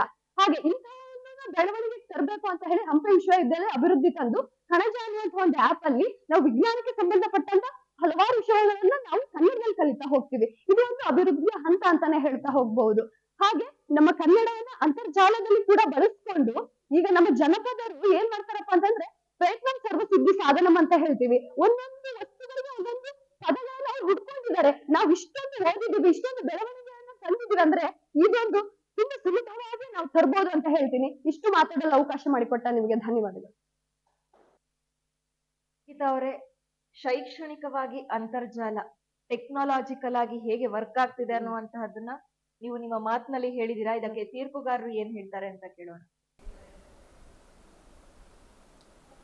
ಅಂತರ್ಜಾಲ ಸುಳಿಯಲ್ಲಿ ಕನ್ನಡ ಅನ್ನುವಂಥ ವಿಷಯವನ್ನು ತಗೊಂಡು ಅಲ್ಲಿ ಬಳಸ್ತಿರುವಂಥ ಹೊಸ ಹೊಸ ಆ್ಯಪ್ಗಳ ಬಗ್ಗೆ ತುಂಬ ಚಂದ ವಿವರಣೆಯನ್ನು ಕೊಟ್ಟಿದ್ರಿ. ಆಮೇಲೆ ಈಗ ಎಲ್ಲರೂ ಕೂಡ ಯುವ ಪೀಳಿಗೆಯಿಂದ ಹಿಡಿದು ಎಲ್ಲರೂ ತಮ್ಮ ಮನಸ್ಸಿನ ಭಾವನೆಗಳನ್ನು ಕಥೆ ರೂಪದಲ್ಲಿ ಹೊರಹಾಕೋಕ್ಕೆ ಪ್ರತಿಲಿಪಿ ಆ್ಯಪ್ ಹೇಗೆ ಅನುಕೂಲ ಆಗಿದೆ ಅನ್ನೋದನ್ನು ಕೂಡ ಚರ್ಚೆ ಮಾಡಿದ್ರಿ. ಅದೇ ರೀತಿ ಕಣಜ ಅನ್ನುವಂಥ ಆ್ಯಪ್ ಬಗ್ಗೆನೂ ಕೂಡ ತುಂಬ ಡೀಟೇಲ್ಸನ್ನು ನೀವು ಹೇಳಿದ್ರಿ. ಇದ್ರ ಬಗ್ಗೆ ನಮ್ಮ ಸರ್ ಹತ್ರ ಕಣಜ ಆ್ಯಪ್ ಬಗ್ಗೆ ಸ್ವಲ್ಪ ಇನ್ನೂ ಡೀಟೇಲ್ಸನ್ನು ತಿಳ್ಕೊಳ್ಳೋಣ. ತುಂಬ ಚೆನ್ನಾಗಿ ಪ್ರಯತ್ನ ಮಾಡಿದ್ದೀರಾ, ಧನ್ಯವಾದಗಳು. Thank you ma'am. Kanaja Karnataka ಸರ್ಕಾರದ ಒಂದು ಯೋಜನೆ, ಅದು ಒಂದು ವೆಬ್ಸೈಟ್, ಅದು ಕಣಜ ಅಂತ ಹೇಳಿ. ಆ ವೆಬ್ಸೈಟಿಗೆ ಹೋದರೆ ನಮಗೆ ಇಡೀ ನಮ್ಮ ರಾಜ್ಯದ ಹಲವು ವಿಷಯಗಳು ಗೊತ್ತಾಗುತ್ತೆ. ಒಂದು ಸಾಹಿತ್ಯ, ನಮಗೆ ಯಾವುದೋ ಸಾಹಿತ್ಯ ಬಗ್ಗೆ ಒಂದು ಮಾಹಿತಿ ಬೇಕು, ಸಣ್ಣ ಮಟ್ಟದ ಮಾಹಿತಿ ಬೇಕು, ಕಿರು ಮಾಹಿತಿ ಬೇಕು, ನಾವು ಕಣಜ ವೆಬ್ಸೈಟಿಗೆ ಹೋದರೆ ನಮ್ಗೆ ಆ ಮಾಹಿತಿ ಸಿಗುತ್ತೆ. ಯಾವುದೋ ಒಂದು ಪ್ರಾಣಿ ಬಗ್ಗೆ, ಯಾವುದೋ ಒಂದು ಪಕ್ಷಿ ಬಗ್ಗೆ ನಮಗೆ ಮಾಹಿತಿ ಬೇಕು, ನಾವು ಯಾವುದೋ ವಿಕಿಪೀಡಿಯಾದಲ್ಲಿ ಹೋಗಿ ಇಂಗ್ಲೀಷಲ್ಲಿ ಓದಿದ್ರೆ ನಮಗೆ ಅದು ಅರ್ಥ ಆಗಲ್ಲ. ಕಣಜ ವೆಬ್ಸೈಟಿಗೆ ಬಂದರೆ ನಮಗೆ ಕನ್ನಡದಲ್ಲೇ ಆ ವಿಷಯ ಸಿಗುತ್ತೆ. ಆ ರೀತಿ ಹಲವು ಮಾಹಿತಿಗಳು ಕಣಜ ವೆಬ್ಸೈಟಲ್ಲಿ ಸಿಗುತ್ತೆ. ಈ ಮುಂಚೆ ಕಣಜ ವೆಬ್ಸೈಟು ಒಂದು ಬೇರೆ ರೀತಿ, ಅಂದರೆ ತುಂಬ ಲೋ ವರ್ಷನ್ ಇದ್ದಂತಿತ್ತು. ಇತ್ತೀಚೆಗೆ ಅದನ್ನು ಅಪ್ಡೇಟ್ ಮಾಡಿದ್ದಾರೆ. ಈಗ ಯಾವುದೇ ಡೈನಾಮಿಕ್ ವೆಬ್ಸೈಟ್ ಇರುವಂತೆ ಕಣಜ ವೆಬ್ಸೈಟ್ ಕೂಡ ತುಂಬ ಒಂದು ಆಕರ್ಷಕವಾಗಿ ಕಾಣುತ್ತೆ. ಯಾರು ಬೇಕಾದರೂ ಕಣಜ ವೆಬ್ಸೈಟಿಗೆ ಫ್ರೀಯಾಗಿ ವಿಸಿಟ್ ಮಾಡಿ ಫ್ರೀಯಾಗಿ ನೋಡ್ಬೋದು. ಅದು ನಮ್ಮ ಕನ್ನಡದ ಮಟ್ಟಿನ ಒಂದು ವಿಕಿಪೀಡಿಯಾ ಅಂತ ಹೇಳ್ಬೋದು, ಸರ್ಕಾರವೇ ನಡೆಸ್ತಿರುವಂಥ ಕನ್ನಡದ ವಿಕಿಪೀಡಿಯಾ. ಒಳ್ಳೆ ಮಾಹಿತಿಯನ್ನ ನೀಡಿದ್ದೀರಾ, ಧನ್ಯವಾದಗಳು ಸರ್. ಲಿಖಿತಾ, ನಿಮಗೂ ಕೂಡ ಧನ್ಯವಾದಗಳು. ವಿಷಯದ ಕುರಿತು ಮಾತನಾಡ್ಲಿಕ್ಕೆ ಬರ್ತಾ ಇದ್ದಾರೆ ಶಿವಮೊಗ್ಗದ ಪ್ರಜ್ವಲ್. ಎಲ್ರಿಗೂ ನಮಸ್ಕಾರ. ನನ್ನ ಹೆಸರು ಪ್ರಜ್ವಲ್, ಶಿವಮೊಗ್ಗ. ಇವಾಗ ಅಂತರ್ಜಾಲದ ಸುಳಿ ಅಂತ ಹೇಳ್ತೀವಿ. ಮೊದಲನೇದಾಗಿ ನಾನು ತಗೊಂತೀನಿ ಅಂತರ್ಜಾಲ. ಅಂತರ್ಜಾಲ ಅನ್ನೋದು ನಮಗೆ ಒಂದು ಟೂಲ್ಸ್, ಪ್ರತಿಯೊಬ್ಬರಿಗೂ ಅದೊಂದು ಟೂಲ್ಸ್. ಅದನ್ನ ನಮಗೆ ಹೇಗೆ ಉಪಯೋಗ ಮಾಡಕ್ಕೆ ಬರುತ್ತೆ ಬರಲ್ಲ ಅನ್ನೋದ್ರ ಮೇಲೆ ಡಿಪೆಂಡ್ ಆಗುತ್ತೆ. ಇವಾಗ ಉಪಯೋಗ ಮಾಡಕ್ಕೆ ಚೆನ್ನಾಗಿ ಬರುತ್ತೆ ಅಂತ ಆದ್ರೆ ಚೆನ್ನಾಗಿ ನಾವು ಉಪಯೋಗಿಸ್ಕೊಂತ ಹೋಗ್ತೀವಿ. ಉಪಯೋಗ ಮಾಡಕ್ ಬರಲ್ಲ ಅಂತ ಆದ್ರೆ ಅದ್ ನಮ್ಗೆ ಹಾಳು, ಮಾರಕ ಅಥವಾ ಸುಳಿ ಅಂತ ನಾವು ಕರಿತೀವಿ. ಇವಾಗ ಅದ್ರ ಬಗ್ಗೆ ಕಂಪ್ಲೀಟ್ ನಾವು ಡೀಟೇಲ್ಸ್ ಆಗಿ ನಾವು ಏನಾದ್ರು ಕಲ್ತಿ ಅದನ್ನ ನಾವು ಹೊಸ ರೂಪಕ್ಕೆ ಏನಾದ್ರು ಪರಿಕರಿಸ್ತೀವಿ ಅಂತ ಆದ್ರೆ ಇನ್ನೊಬ್ರಿಗೆ ಕೆಲಸ ಆಗತ್ತೆ. ಯಾಕಂದ್ರೆ ಅದು ಜಾಬ್ ಓರಿಯೆಂಟೆಡ್ ಮಾಡ್ಬೋದು, ಜಾಬ್ ಬಿಟ್ಟು ನಾವು ಮಾಡ್ಬೋದು. ಅದ್ರ ಜೊತೆಗೆ ಇವಾಗ ಪ್ರತಿಯೊಬ್ಬರಿಗೂ ಅಷ್ಟೇ, ಇವಾಗ ನಮ್ ಪೇರೆಂಟ್ಸ್ ಆಗಿರ್ಬೋದು, ಇವಾಗ ಈ ಜನರೇಷನ್ ಬರುವಂತ ಎಲ್ಲಾ ಪೇರೆಂಟ್ಸ್ಗಳು UPI ನ ತುಂಬಾ ಚೆನ್ನಾಗಿ ಉಪಯೋಗಿಸ್ಕೊಂತಿದ್ದಾರೆ. ಯಾಕಂತ ಅಂದ್ರೆ ಈಗ ಅವಾಗಾದ್ರೆ ಕಂತ ದುಡ್ಡು ಹಿಡ್ಕೊಂಡು ಓಡಾಡಕ್ ಆಗ್ತಿರಲಿಲ್ಲ, ಯಾಕಂದ್ರೆ ಕಳ್ರು ಕಾಟ. ಇವಾಗ ನಾವೇ ಅದೇ ಉದಾಹರಣೆ ತಗೊಂಡ್ರೆ ಅಂತ ಅಂದ್ರೆ ಒಂದು UPI ಇವಾಗ ಲಕ್ಷ ಗಟ್ಟಲೆ ಅಮೌಂಟ್ ನ ಒಂದೇ ಆಪ್ ಅಲ್ಲಿ ಇಟ್ಕೊಂಡು ಆರಾಮ್ ಟ್ರಾನ್ಸಾಕ್ಷನ್ ಮಾಡ್ತಾರೆ. ಇವಾಗ ಅದು ನಮಗೆ ಉಪಯೋಗನೇ. ಯಾಕಂದ್ರೆ ಅವಾಗ ಜೀವ ಹೋಗ್ತಾ ಇದ್ವಿ, ಇವಾಗ ದುಡ್ಡು ಹೋಗ್ತಿದೆ, ಅಷ್ಟೇ ವ್ಯತ್ಯಾಸ. ಮತ್ತೆ ಅದ್ರ ಜೊತೆಗೆ ನಾವು ಇವಾಗ ಉಪಯೋಗ ಮಾಡೋದನ್ನ ಬೇರೆಯವ್ರಿಗೆ ಹೇಳ್ಕೊಡ್ಬೇಕು, ಯಾವ ತರ ನಾವು ಉಪಯೋಗ ಮಾಡ್ಬೇಕು ಅಂತ. ಅದರಿಂದ ಕೆಲವೊಂದು ಮಾರಕಗಳನ್ನ ತಪ್ಪಿಸ್ಬೋದು. ಇವಾಗ ಯಾರ್ಯಾರಿಗೆ ಮಾರಕ ಆಗ್ತದೆ ಅದಕ್ಕೆ ಬೇರೆ ಬೇರೆ ರೀತಿ ಕಾನೂನು ಕ್ರಮಗಳನ್ನು ತಗೊಂತಾ ಇದ್ದಾರೆ, ಮತ್ತೆ ಅದಕ್ಕೆ ಸೊಲ್ಯೂಷನ್ ಹುಡುಕ್ತಾ ಇದ್ದಾರೆ. ಇನ್ನು ರೀಲ್ಸ್, ಇವಾಗ ನಮ್ಮ ಮೈಂಡ್ ಸೆಟ್ ಗೆ ಪ್ರಕಾರ ಬಂತ ಅಂದ್ರೆ ನಾವು ರೀಲ್ಸ್ ನ ನೋಡ್ತೀವಿ. ಇವಾಗ ನಮಗೆ ನೋಡಕ್ ಇಷ್ಟ ಇಲ್ಲ ಅಂತ ಅಂದ್ರೆ ನೋಡಲ್ಲ. ಇವಾಗ ಮನುಷ್ಯರು ಮೆದುಳಿನ ಮೇಲೆ ಎಲ್ಲ ನಿಂತಿರತ್ತೆ, ಅವ್ರ ಬುದ್ಧಿಶಕ್ತಿ ಮೇಲೆ ನಿಂತಿರತ್ತೆ. ನಾನು ಎಷ್ಟು ಗಂಟೆ ಫ್ರೀ ಇದೀನಿ ನಾನು ನೋಡ್ಬೋದು, ನಾನು ಫ್ರೀ ಇಲ್ಲ ನಾನು ತೆಗ್ದಿಡ್ಬೋದು. ಇವಾಗ ಅದ್ರಲ್ಲಿ ಸುಳ್ಳು ಅಂತ ಬರಲ್ಲ. ಇವಾಗ ಅದನ್ನ ನೋಡಿ ಮಾಡ್ಕೊಂಡಿದೆ ಅಂತ ಅಂದ್ರೆ ಏನಾದ್ರೂ ವಿಷಯ ಕಲಿತಾ ಇದೀವಿ ಅಂತ. ಹಾಗಿದ್ರೆ ಅರ್ಥ ಮಾಡ್ಕೊಳ್ಳಿ, ಅಂತರ್ಜಾಲ ಅನ್ನೋದು ಒಂದು ಟೂಲ್ಸ್. ಅದ್ರ ಜೊತೆಗೆ ನಾವು ಅದು ಹೇಗೆ ಉಪಯೋಗಿಸ್ಕೊಂತೀವಿ ಅಂತ ಅಂದ್ರೆ ಒಂದು ಇನ್ಫಾರ್ಮೇಶನ್ ಟೂಲ್ಸ್ ಆಗಿ ನಾವು ಉಪಯೋಗಿಸ್ಕೊತೀವಿ. ಇಷ್ಟು ಟೈಮ್ ಕೊಟ್ಟಿದ್ದಕ್ಕೆ ನಿಮ್ಗೆಲ್ಲರಿಗೂ ಧನ್ಯವಾದಗಳು. Thank you. ನಿಮ್ಮ ಮಾತುಗಳಿಗೆ ಜಡ್ಜಸ್ ಏನ್ ಕಮೆಂಟ್ಸ್ ಕೊಡ್ತಾರೆ ಅಂತ ಹೇಳಿ ಕೇಳ. ಪ್ರಜ್ವಲ್, ಚೆನ್ನಾಗಿ ಮಾತಾಡಿದ್ರಿ. ಒಂದಿಷ್ಟು ಪಾಸಿಟಿವ್ ವಿಷಯಗಳನ್ನ ಇಂಟರ್ನೆಟ್ ಯುಗದಲ್ಲಿ ಮಾತಾಡ್ಲಿಕ್ಕೆ ಸಾಧ್ಯ ಇದೆ. ಇವಾಗ ನಾವೆಲ್ಲರೂ completely dependent on the same issue. Internet ಇಲ್ಲದೆ ನಮ್ಮ ಬದುಕೇ ಇಲ್ಲ ಅನ್ನೋ ಥರದಲ್ಲಿ ಆಗೋಗಿದೆ. ನೆಗೆಟಿವ್ ಆಗಿರೋ ವಿಷಯಗಳು ಇದೆ, ರೀಲ್ಸು, ಸರ್ ಹೇಳ್ದಂಗೆ ಟಿಕ್ಟಾಕು, ಇದೆಲ್ಲವೂ ಇದೆ. ಚಿಕ್ಕ ಚಿಕ್ಕ ಮಕ್ಕಳಿಗೆ ಬೇಡದೇ ಇರೋ ವಿಷಯಗಳು ಸಿಗ್ತಾ ಇದೆ, ಬೇಕಾಗಿರೋ ವಿಷಯಗಳು ದೊಡ್ಡ ಮಟ್ಟದಲ್ಲಿ ಸಿಗ್ತಾ ಇದೆ. ಇವಾಗ ನಾವು ಟಿಕೆಟ್ ಬುಕ್ ಮಾಡಬೇಕು ಅಂದ್ರೆ ರೈಲ್ವೆ ಸ್ಟೇಷನ್ ತನಕ ಹೋಗಿ ಕ್ಯೂ ಅಲ್ಲಿ ನಿಂತು ಟಿಕೆಟ್ ತಗೋಬೇಕಿತ್ತು. ಇವಾಗ ಪೊಲೀಸ್ನವರು ಎಲ್ಲ ಕಡೆ ನಿಂತ್ಕೋಬೇಕಿತ್ತು. ಇವಾಗ CC ಕ್ಯಾಮ್ರಾಗಳಿದೆ, ಯಾರು ಸ್ಪೀಡಾಗಿ ಹೋಗ್ತಾರೆ ಅದು ಆಟೋಮೆಟಿಕ್ ಆಗಿ ಜನರೇಟ್ ಆಗುತ್ತೆ. ಒಂದು ದುಡ್ಡು ಹಾಕೋದು, ದುಡ್ಡು ತೆಗೆಯೋದ್ರಿಂದ ಹಿಡಿದು ಒಬ್ಬ ವಯಸ್ಸಾದ ಮುದುಕಿನೂ ಕೂಡ ಗೂಗಲ್ ಪೇ ಮಾಡಿ ಬರುವಂಥ ಸಂದರ್ಭ ಇವತ್ತು. ಇದೆಲ್ಲದೂ ನಮಗೆ ಇಂಟರ್ನೆಟ್ ಕೊಟ್ಟಿರುವಂಥ ಒಂದು ದೊಡ್ಡ ಶಕ್ತಿ. ಇವತ್ತು ಅಮೆರಿಕಾದಲ್ಲಿ ನಡೀತಿರೋಂಥ ಕಾರ್ಯಕ್ರಮ ಶಿವಮೊಗ್ಗದಲ್ಲಿ ಕುತ್ಕೊಂಡು ನೋಡ್ಬೋದು, ಶಿವಮೊಗ್ಗದ ಕನ್ನಡ ಕಹಳೆ ಕಾರ್ಯಕ್ರಮನ ಯುರೋಪಲ್ಲಿ ಕುತ್ಕೊಂಡಿರೋ ನೋಡ್ಬೋದು. ಇದೆಲ್ಲ ಸಾಧ್ಯತೆಗಳು ಇದೆ. ಸುಳ್ಳಿ ಅನ್ನೋದು ನೆಗೆಟಿವ್ ಅಷ್ಟೇ ಅಲ್ಲ, ಪಾಸಿಟಿವ್ ಆಗಿ ಇದನ್ನು ತಗೊಳ್ಳೋಣ. ಎಷ್ಟೋ ಜನಕ್ಕೆ ಉದ್ಯೋಗ ಕೊಟ್ಟಿದೆ. ಇವತ್ತು ನಿತಿನ್ ಅವ್ರು ಇಲ್ಲಿ ಬಂದು ಕೂತಿದ್ದಾರೆ ಅನ್ನೋದು ಯಾವ ಕಾರಣಕ್ಕೆ ಅಂದರೆ ಅವರು ವೆಬ್ ಮೀಡಿಯಾದಲ್ಲೇ ದೊಡ್ಡ ಹೆಸರು ಮಾಡಿರೋದಕ್ಕೋಸ್ಕರ ಅವ್ರು ಕೂತಿದ್ದಾರೆ. ಅಂದರೆ ಅವರು ಅದನ್ನು ತುಂಬ ಪಾಸಿಟಿವ್ ಆಗಿ ಅದನ್ನು ತಗೊಂಡಿದ್ದಾರೆ. ಇವಾಗ ನಾವು ರೀಲ್ಸ್ ನೋಡ್ತಾ ಇದ್ದೀವಿ ಅಂದರೆ ರೀಲ್ಸ್ ಯಾರ್ಯಾರು ನೋಡ್ತಾ ಇದ್ದೀರೋ ಅವ್ರಿಗೆ ದುಡ್ಡು ಬರಲ್ಲ, ಯಾರ್ಯಾರು ಅದನ್ನು ಕ್ರಿಯೇಟ್ ಮಾಡ್ತಿರ್ತಾರೋ ಅವ್ರಿಗೆ ದುಡ್ಡು ಬರ್ತಾ ಇದೆ. ಲಕ್ಷಾಂತರ ರೂಪಾಯಿ ದುಡ್ಡನ್ನು ಯುವಕರು ದುಡಿತಾ ಇದ್ದಾರೆ ಇವತ್ತು. ಅದು ಕೂಡ ಇವತ್ತೊಂದು ಉದ್ಯೋಗ ಆಪರ್ಚುನಿಟಿ ಕೊಡುವಂಥ ಏನು ಇಂಟರ್ನೆಟ್ ಅನ್ನೋಂಥ ಒಂದು ದೊಡ್ಡ ಸ್ಪೇಸ್ ಅದು. ಹಾಗಾಗಿ ಒಂದು ಪಾಸಿಟಿವ್, ನೆಗೆಟಿವ್ ಇದ್ದೇ ಇರುತ್ತೆ. ಸಾಸ್ವಳ್ಳಿ ಸತೀಶ್ ಸರ್ ಮೊದಲು ಮುನ್ನುಡಿ ಮಾತನ್ನು ಹೇಳೋ ಥರದಲ್ಲಿ ಹೇಳಿದರು. ಏನು ಅಂತ ಹೇಳಿದರೆ, ಒಂದು ವಿಜ್ಞಾನ ನಮಗೆ ಜನಗಳಿಗೆ ಒಳಿತಾಗಲಿ ಅಂತಲೇ ಯಾವುದೇ ಆವಿಷ್ಕಾರವನ್ನು ಕೊಡುವಂಥದ್ದು. ನಾವು ಅದನ್ನು ಹೆಂಗೆ ತಗೋತೀವಿ ಅನ್ನೋದ್ರ ಮೇಲೆ ಡಿಪೆಂಡ್ ಆಗಿದೆ. ತಾವು ಎರಡೂ ವಿಷಯನೂ ಕೂಡ ಕೂಲಂಕುಷವಾಗಿ ಹೇಳಿದ್ರಿ. Thank you, all the best. Prajwal, thank you. ಈ ಸುತ್ತಿನ ವಿಷಯವಾಗಿ ಮಾತನಾಡಲಿಕ್ಕೆ ವೇದಿಕೆಗೆ ಬರ್ತಿದ್ದಾರೆ ಅನಂತಪುರದ ಸ್ಫೂರ್ತಿ. ಗೌರವಾನ್ವಿತ ಮತ್ತು ನಿಷ್ಪಕ್ಷಪಾತ ತೀರ್ಪುಗಾರರೇ, ನನ್ನೆಲ್ಲ ನೆಚ್ಚಿನ ಸಹಸ್ಪರ್ಧಿಗಳೇ ಮತ್ತು ನನ್ನೊಲುಮೆಯ ಕನ್ನಡ ಮನಸ್ಸುಗಳೇ, ಸ್ಪರ್ಧೆಯ ವಿಷಯ ಅಂತರ್ಜಾಲದ ಸುಳಿ. ಒಂದು ವಿಚಾರದಲ್ಲಿ ಒಳಿತು ಇರುತ್ತೆ, ಕೆಡುಕು ಇರುತ್ತೆ. ಅತಿಯಾದ್ರೆ ಅಮೃತನೂ ವಿಷ ಅಂತ ಹೇಳ್ತಾರೆ. ನಾವು ಅದನ್ನ ಎಷ್ಟು ಪ್ರಜ್ಞಾಪೂರ್ವಕವಾಗಿ ಬಳಸ್ಕೊಳ್ತೇವೆ ಅದ್ರ ಮೇಲೆ ವಿಚಾರ ನಿಲ್ತಾ ಹೋಗತ್ತೆ. ಮೊದಲನೇದಾಗಿ ಒಳಿತಿನ ಕಡೆ ಗಮನ ಕೊಡೋದಾದ್ರೆ, ಅಂತರ್ಜಾಲದ ಸುಳಿಯಲ್ಲಿ ನಾವು ಕನ್ನಡ ಕಹಳೆಯನ್ನ ಮೊಳಗಿಸುತ್ತಿರುವ ಕಾರಣ ಕನ್ನಡದ ಪಾಲನ್ನು ನಾವು ಗಮನಿಸ್ತಾ ಹೋಗೋಣ. ಮೊದಲನೇದಾಗಿ ಪ್ರಚಾರ, ಒಂದು ಗ್ಲೋಬಲ್ ಪ್ರಚಾರ ಮತ್ತು ಒಂದು ವಿಸ್ತರಣೆ ಪ್ರಸರಣೆಯನ್ನು ನಾವು ನೋಡ್ತಾ ಹೋದ್ರೆ, ಉಪನಿಷತ್ತಲ್ಲಿ ಒಂದು ಮಾತು ಬರುತ್ತೆ, ಆನೋ ಭದ್ರಃ ಕ್ಷತವೋ ಎಂತು ವಿಶ್ವತಃ ಅಂತ. ಮಂಗಳಕರಾದ ವಿಚಾರಗಳು ಜಗತ್ತಿನ ಯಾವ ಮೂಲೆಯಿಂದ ಬಂದ್ರು, ಹೇಗೆ ಬಂದ್ರು ನಾವು ಅದನ್ನ ಸ್ವೀಕರಿಸಬೇಕು ಅನ್ನೋದಕ್ಕೆ ಇಂಟರ್ನೆಟ್ ಅನ್ನುವಂಥದ್ದು ನಾನು ನಿಮ್ಮನ್ನು ತಲುಪಲಿಕ್ಕೆ ಇವತ್ತು ಕಾರಣವಾಗ್ತಾ ಇದೆ. ಅದು ಹೆಮ್ಮೆಯ ವಿಚಾರ. ಆನ್ಲೈನ್ ಶಿಕ್ಷಣದ ಮೂಲಕ, ಸಂಶೋಧನೆಯ ಮೂಲಕ ಹಲವಾರು ತಂತ್ರಜ್ಞಾನ, ವಿಜ್ಞಾನದ ವಿಚಾರಗಳನ್ನ ನಾವು ಇವತ್ತು ಕನ್ನಡದಲ್ಲಿ ಅನುವಾದವಾಗಿ ಪಡ್ಕೊಳ್ತಿದ್ದೇವೆ ಅಂದ್ರೆ ಅದಕ್ಕೆ ಇಂಟರ್ನೆಟ್ ಕಾರಣ. ಇಂಟರ್ನೆಟ್ ಉದ್ಯೋಗವಾಗಿ ಇವತ್ತು ಸೃಷ್ಟಿ ಆಗ್ತಾ ಇದೆ. ಕನ್ನಡದಲ್ಲಿ ಹುಡುಕು, ಹಲೋ ಕನ್ನಡ, ಇವಾಗ ಪ್ರತಿಲಿಪಿ, ಈ ರೀತಿ ಸಾಕಷ್ಟು ಉದ್ಯೋಗ ಅವಕಾಶಗಳು, ಬ್ಲಾಗ್ ಗಳನ್ನ, ವಿಡಿಯೋಗಳನ್ನ ಕ್ರಿಯೇಟ್ ಮಾಡುವಂತಹ, ಕನ್ನಡ ಕಂಟೆಂಟ್ ಗಳನ್ನ ಮಾಡುವಂತಹ ವಿಚಾರಗಳು ಸಿಗ್ತಾ ಇದೆ. ನಮ್ಮಲ್ಲಿ ಸೃಜನಶೀಲತೆಯನ್ನ ಅಥವಾ ಭಾವನಾತ್ಮಕ ವಿನಿಮಯಕ್ಕೆ, ನಮ್ಮ ಸಾಮಾಜಿಕ ಸಂಪರ್ಕಕ್ಕೆ ಸಮಾಜ ಮಾಧ್ಯಮ ಆಗ್ತಾ ಇದೆ. ಕಮ್ಯುನಿಟಿ ಕ್ರಿಯೇಟರ್ ಅಂತ ನಾವು ವಾಟ್ಸ್ಆಪ್ ಗಳಲ್ಲಿ ಗ್ರೂಪ್ ಗಳನ್ನ ಮಾಡ್ಕೊಳ್ತಿದ್ದೇವೆ. ಇನ್ನು ಕೆಡಕು ಅನ್ನೋ ವಿಚಾರಕ್ಕೆ ಬಂದಾಗ ಕೆಲವು ತಂತ್ರಜ್ಞಾನದ ಅಥವಾ ಭಾಷೆಯ ದೋಷ, ಭಾಷೆಯ ಮಿಶ್ರಣವನ್ನ ಕಾಣ್ತೇವೆ. ಕಣಜ ಅನ್ನುವ ಪದಗಳ ಬಗ್ಗೆ, ಒಂದು ಆಪ್ ನ ಬಗ್ಗೆ ನಾವು ಏನು ಚರ್ಚೆಯನ್ನ ಮಾಡಿದ್ವಿ, ಎಷ್ಟೋ ಸಲ ಈಗ ಆಂಗ್ಲ ಭಾಷೆಯನ್ನ ನಾವು ಗೂಗಲೀಕರಿಸಿ ನೋಡಿದಾಗ ಸಿಗುವಂತಹ ಸ್ಪಷ್ಟ ಅಥವಾ ಒಂದು ಅಥೆಂಟಿಕ್ ಮಾಹಿತಿ ಕನ್ನಡದಲ್ಲಿ ಲಭ್ಯವಾಗೋದಿಲ್ಲ, ಆಪ್ ಗಳೇ ಓಪನ್ ಆಗೋದಿಲ್ಲ. ಈ ರೀತಿ ಇಂಟರ್ನೆಟ್ಟಿನ ಒಂದು ಪರಿಹಾರ ಕೂಡ ಇದೆ. ಇದು ಒಳಿತು ರೀತಿ ಯಾವುದೇ ಇದ್ರೂ ನಾವು ಬಳಸ್ಕೊಳ್ಳೋದ್ರ ಮೇಲೆ ನಿಂತಿರತ್ತೆ. ಹಾಗಾಗಿ ವಿಚಾರ ಮಂಡನೆಗೆ ಅವಕಾಶವನ್ನ ಕೊಟ್ಟಿದ್ದ ಪ್ರತಿಯೊಬ್ಬರಿಗೂ ಧನ್ಯವಾದಗಳು. Thank you. ಅಂತರ್ಜಾಲದ ಒಳಿತು ಕೆಡುಕು ಎರಡನ್ನ ಕೂಡ ಹೇಳಿದೀರಾ. ಇದ್ರ ಬಗ್ಗೆ ತೀರ್ಪುಗಾರರು ಏನ್ ಹೇಳ್ತಾರೆ ಅಂತ ಸ್ಫೂರ್ತಿ ಅವರೇ, ಚೆನ್ನಾಗಿ ಮಾತಾಡಿದ್ರಿ. ನಿಮ್ಮ ಮಾತಿನ ಶೈಲಿ ಕೂಡ ತುಂಬಾ ಚೆನ್ನಾಗಿತ್ತು. ಅಂತರ್ಜಾಲ ಅನ್ನುವುದು ನೀವು ಪಾಸಿಟಿವ್ ಆಗು ನೆಗೆಟಿವ್ ಆಗು ಅಂತ ಈಗ ಎಲ್ಲರೂ ಮಾತಾಡ್ತಾ ಇದ್ರಿ, ಅದು ಸರಿ ಇದೆ ಕೂಡ. ಬೇರೆ ಬೇರೆ ಆ್ಯಪ್ಗಳ ಬಗ್ಗೆನೂ ನೀವು ತುಂಬಾ ಚೆನ್ನಾಗಿ ಹೇಳಿದ್ರಿ. ವಚನಗಳ ಮೇಲೆ ಒಂದು ಆ್ಯಪ್ ಇದೆ, ಒಂದು 2-3 ಆ್ಯಪ್ ಇದೆ. ಈಗ ವಚನಕಾರರು ತುಂಬಾ ವಚನಗಳನ್ನು ಬರೆದಿದ್ದಾರೆ. ಅದರಲ್ಲಿ ನಮಗೆ ಯಾವುದೋ ಒಂದು ಪದ ಬೇಕು ಅಂದ್ರೆ ಅನುಭವ ಅಂತನೋ ಅನುಭವ ಅಂತನೋ ಈ ತರ ವ್ಯತ್ಯಾಸಗಳು ಬೇಕು ಅಂದಾಗ ಒಂದು ಪದವನ್ನು ಹೊಡೆದ್ರೆ ಎಲ್ಲಾ ವಚನಗಳಲ್ಲಿ ಎಲ್ಲೆಲ್ಲಿ ಅದನ್ನು ಬಳಸಿದ್ದಾರೆ ಅನ್ನೋದು ನಮಗೆ ಈಗ ಸಿಗ್ತಾ ಇದೆ. ಸಿರಿಗೆರೆ ಅವರು ಸ್ವಾಮೀಜಿ ಅವರು ಅದನ್ನ ಒಂದು ಆ್ಯಪ್ ಮಾಡಿದ್ದಾರೆ. ಈ ತರ ತುಂಬಾ ಆ್ಯಪ್ಗಳು ಬರ್ತಾ ಇದೆ. ಇದು ನಮಗೆ ಪಾಸಿಟಿವ್ ಆಗಿರುವಂತ ವೇ. ಈ ತರ ನಾವು ಅಂತರ್ಜಾಲವನ್ನ ಮತ್ತೆ ಬೇರೆ ಬೇರೆ ಆ್ಯಪ್ಗಳನ್ನ ಪಾಸಿಟಿವ್ ಆಗಿ ಬಳಸ್ಕೊಂಡ್ರೆ ಒಳ್ಳೇದು ಅಂತ ನಾನು ಹೇಳಲಿಕ್ಕೆ ಇಷ್ಟಪಡ್ತೀನಿ. ಮತ್ತೆ ಇದರ ಮೇಲೆ ಇನ್ನೊಂದಿಷ್ಟು ಮಾಹಿತಿಯನ್ನ ನಿತಿನ್ ಅವ್ರು ಕೊಡ್ಬೋದು ಅಂತ ನಾನು ಅನ್ಕೊಳ್ತೀನಿ. ಸರ್, ಒಂದು ಕನ್ನಡದಲ್ಲಿ ಪದಗಳು ಹುಡುಕಿದ್ರೆ ಸಿಗಲ್ಲ ಅಂದ್ರೆ ಗೂಗಲ್ ಸರ್ಚಲ್ಲಿ ಹೋದ್ರೆ ಪ್ರತಿಯೊಂದಕ್ಕೂ ಅರ್ಥ ಸಿಗುತ್ತೆ. ಆಮೇಲೆ ಕನ್ನಡ ತಂತ್ರಾಂಶದ ವಿಚಾರಕ್ಕೆ ಬರೋದಾದ್ರೆ ಕನ್ನಡ ತಂತ್ರಾಂಶ, ಕನ್ನಡದ ಆ್ಯಪ್ಗಳು ಇನ್ನಷ್ಟು ಬರಬೇಕಿದೆ. ಇಲ್ಲಿ ತನಕ ಅದಾಗದೇ ಇರೋದಕ್ಕೆ ಬೇರೆ ಬೇರೆ ಕಾರಣಗಳಿದಾವೆ. ಒಂದು, ಇಲ್ಲಿ ಕನ್ನಡದಲ್ಲಿ ಮಾಹಿತಿಯನ್ನು ಅಪ್ಲೋಡ್ ಮಾಡಲಿಕ್ಕೆ ನಮಗೆ ಬೇಕಾಗಿರುವಂಥ ಫಾಂಟ್ಗಳ ಲಭ್ಯತೆ ತುಂಬ ಕಡಿಮೆ ಇತ್ತು. ನುಡಿ 4.0 ಇತ್ತು, ಅದು ಒಂದು ಯೂನಿಕೋಡ್ ಅಲ್ಲದೆ ಇರುವಂಥ ಫಾಂಟ್. ಅದು ಇತ್ತೀಚೆಗಷ್ಟೇ ನುಡಿಯವರು ಯೂನಿಕೋಡ್ಗೆ ಬಂದಿದ್ದಾರೆ. ಅದ್ರ ಜೊತೆಗೆ ಅದಕ್ಕಿಂತ ಮುಂಚೆ ಬೇರೆ ಬೇರೆ ಲಿಖಿತ್ ಆಗಿರ್ಬೋದು, ನೋಟೋ ಸೆರಿಫ್ ಫಾಂಟ್ಗಳಾಗಿರ್ಬೋದು, ಇವೆಲ್ಲವೂ ಇತ್ತೀಚೆಗೆ ಬಂದಿರುವಂಥ ಫಾಂಟ್ಗಳು. ಈಗ ಫಾಂಟ್ ಸಪೋರ್ಟ್ ಇಲ್ಲದೆ ಇರೋದಕ್ಕೋಸ್ಕರ ಕನ್ನಡದಲ್ಲಿ ನಾವು ಯಾವುದೇ ವಿಚಾರಗಳನ್ನೇ ಇಂಟರ್ನೆಟಲ್ಲಿ ಅಪ್ಲೋಡ್ ಮಾಡೋಕೆ ಆಗ್ತಾ ಇರಲಿಲ್ಲ. ಈಗ ಇತ್ತೀಚೆಗೆ, ಈಗ ಒಂದು 5 ವರ್ಷದಿಂದ ಈಚೆಗೆ ತುಂಬ ಫಾಂಟ್ಗಳು ಬಂದಿದ್ದಾವೆ. ಈ ತಂತ್ರಾಂಶ ಬಂದ ನಂತರ ಹೆಚ್ಚು ಮಾಹಿತಿಗಳನ್ನು ಅಪ್ಲೋಡ್ ಮಾಡ್ತಾ ಇದ್ದಾರೆ. ಈಗ ಸರ್ ಹೇಳ್ದಂಗೆ ಸ್ವಾಮೀಜಿಗಳು ಮುಂದೆ ಬಂದಿದ್ದಾರೆ, ಆ್ಯಪ್ಗಳನ್ನ ಕ್ರಿಯೇಟ್ ಮಾಡ್ತಿದ್ದಾರೆ, ವಚನಗಳನ್ನ ಅದ್ರ ಮೂಲಕ ತಿಳಿಸ್ತಾ ಇದ್ದಾರೆ.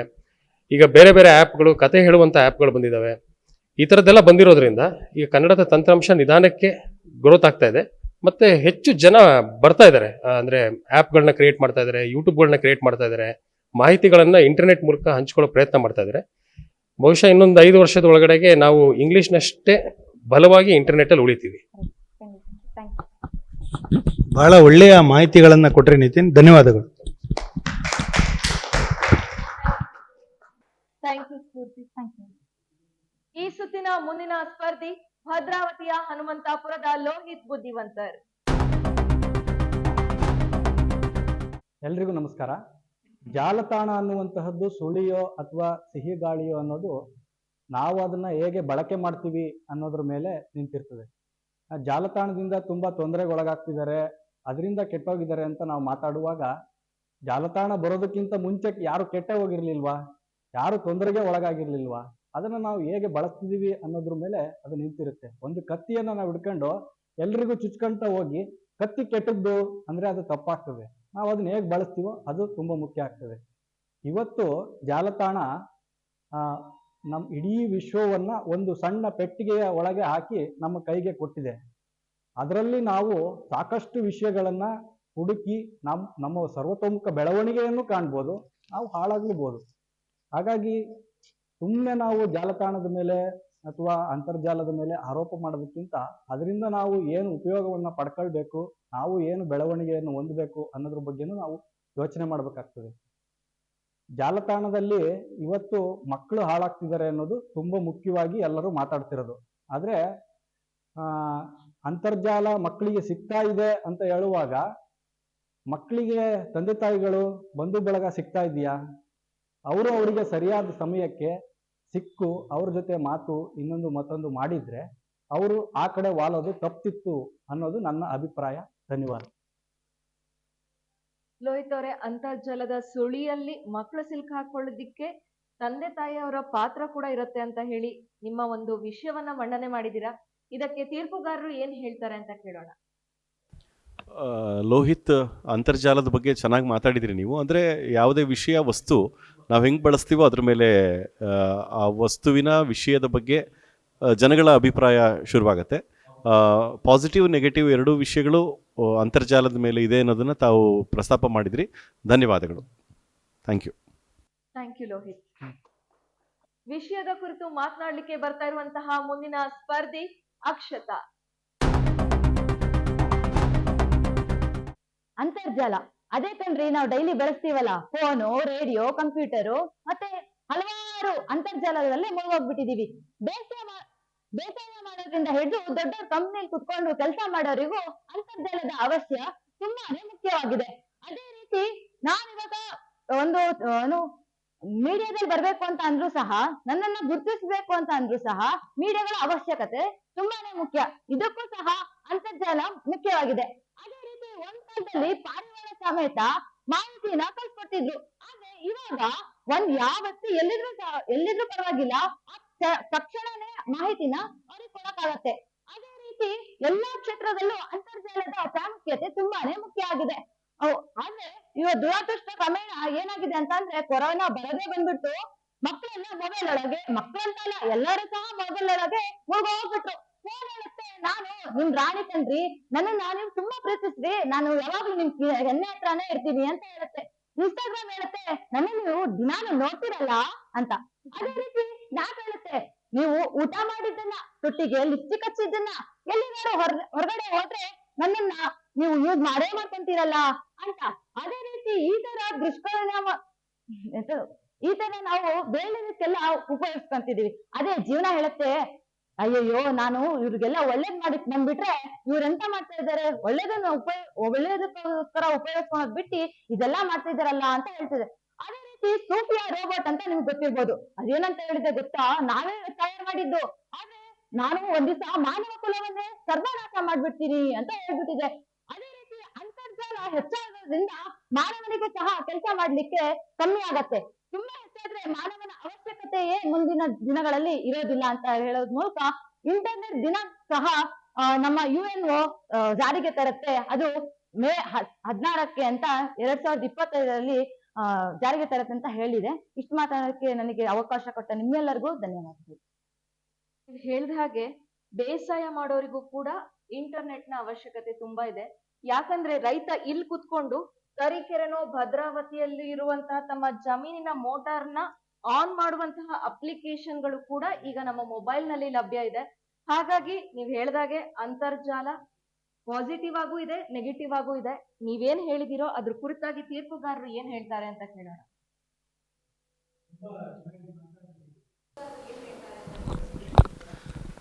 ತುಂಬ ಚೆನ್ನಾಗಿ ಮಾತಾಡಿದ್ರಿ ಅಕ್ಷತಾ. ಆಮೇಲೆ ಈಗ ಪ್ರತಿನಿತ್ಯ ನಾವು ಅಪ್ಡೇಟ್ ಆಗ್ತಾ ಇರಬೇಕು. ಅವರು ಹೊಸದನ್ನು ಕೊಡ್ತಾ ಇರ್ತಾರೆ, ಅದಕ್ಕೆ ನಾವು ಅಡ್ಜಸ್ಟ್ ಆಗ್ತಾ ಇರಬೇಕು. ಇತ್ತೀಚೆಗೆ ಒಂದು ಪೇಪರಲ್ಲಿ ನಾನು ನೋಡ್ತಾ ಇದ್ದೆ, ಅದು ಎಷ್ಟರ ಮಟ್ಟಿಗೆ ನಿಜ ನನಗೆ ಗೊತ್ತಿಲ್ಲ. ಆರ್ಟಿಫಿಷಿಯಲ್ ಇಂಟೆಲಿಜೆನ್ಸಿ ಬಂದು ಇನ್ನೊಂದು ಸ್ವಲ್ಪ ದಿನಕ್ಕೆ ಭಾಳ ಜನ ನಿರುದ್ಯೋಗಿಗಳಾಗ್ತಾರೆ ಅಂತೇನೋ ಅದರಲ್ಲಿ ಮಾಹಿತಿ ಕೊಟ್ಟಿದ್ದು. ನನಗೆ ಅದ್ರ ಬಗ್ಗೆ ಕ್ಲಿಯರ್ ಮಾಹಿತಿ ಇಲ್ಲ. ಅಂದರೆ ಬದಲಾವಣೆಗೆ ನಾವು ಹೊಂದ್ಕೊಳ್ಬೇಕಾದಂಥ ಪರಿಸ್ಥಿತಿ ಬಂದಿದೆ. ಈ ಆರ್ಟಿಫಿಷಿಯಲ್ ಇಂಟೆಲಿಜೆನ್ಸಿ ಬಗ್ಗೆ ಒಂದಿಷ್ಟು ಮಾಹಿತಿಯನ್ನು ನಿತಿನ್ ಅವ್ರು ಕೊಡ್ಬೋದಾ? ಆರ್ಟಿಫಿಷಿಯಲ್ ಇಂಟೆಲಿಜೆನ್ಸ್ ಇವತ್ತು ಸದ್ಯ ಇಂಟರ್ನೆಟ್ ಜಗತ್ತಲ್ಲಿ ಅತಿ ಹೆಚ್ಚು ಚರ್ಚೆಯಲ್ಲಿ ಇರುವಂಥ ವಿಷಯ. ಪಾಸಿಟಿವ್ ವಿಷಯಗಳು ಇದ್ದಾವೆ, ನೆಗೆಟಿವ್ ಚರ್ಚೆಗಳು ನಡೀತಾ ಇದ್ದಾವೆ.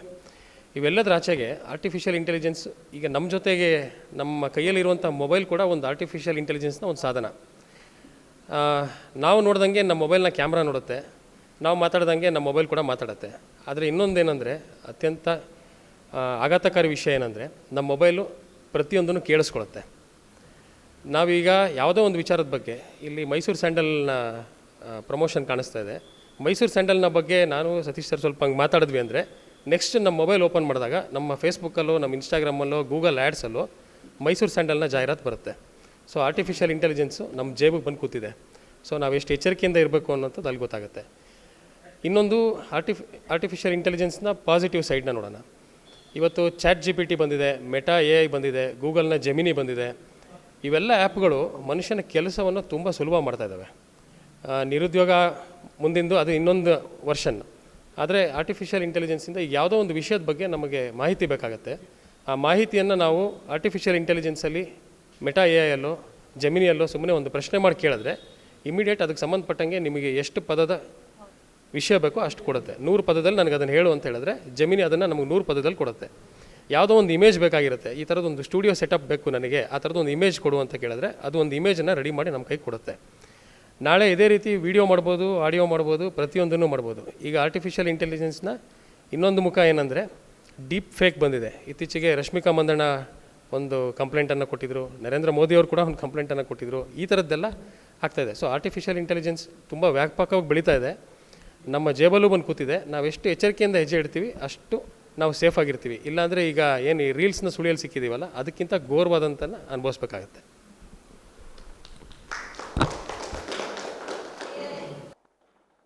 AI ಕುರಿತಾಗಿ ಸಾಕಷ್ಟು ಮಾಹಿತಿಗಳನ್ನ ನೀಡಿದ್ರಿ. Thank you sir. Thank you Akshit. ಅಂತರ್ಜಾಲದ ಸುಳಿಯ ಬಗ್ಗೆ ಮಾತನಾಡಲಿಕ್ಕೆ ಬರ್ತಾ ಇರುವಂತಹ ಮುಂದಿನ ಸ್ಪರ್ಧಿ ಶಿರಸಿಯ ಎಜಾಜ್ ಮೊಹಮ್ಮದ್ ಅಲಿ ಖಾನ್. ಎಲ್ಲರಿಗೂ ನಮಸ್ಕಾರ.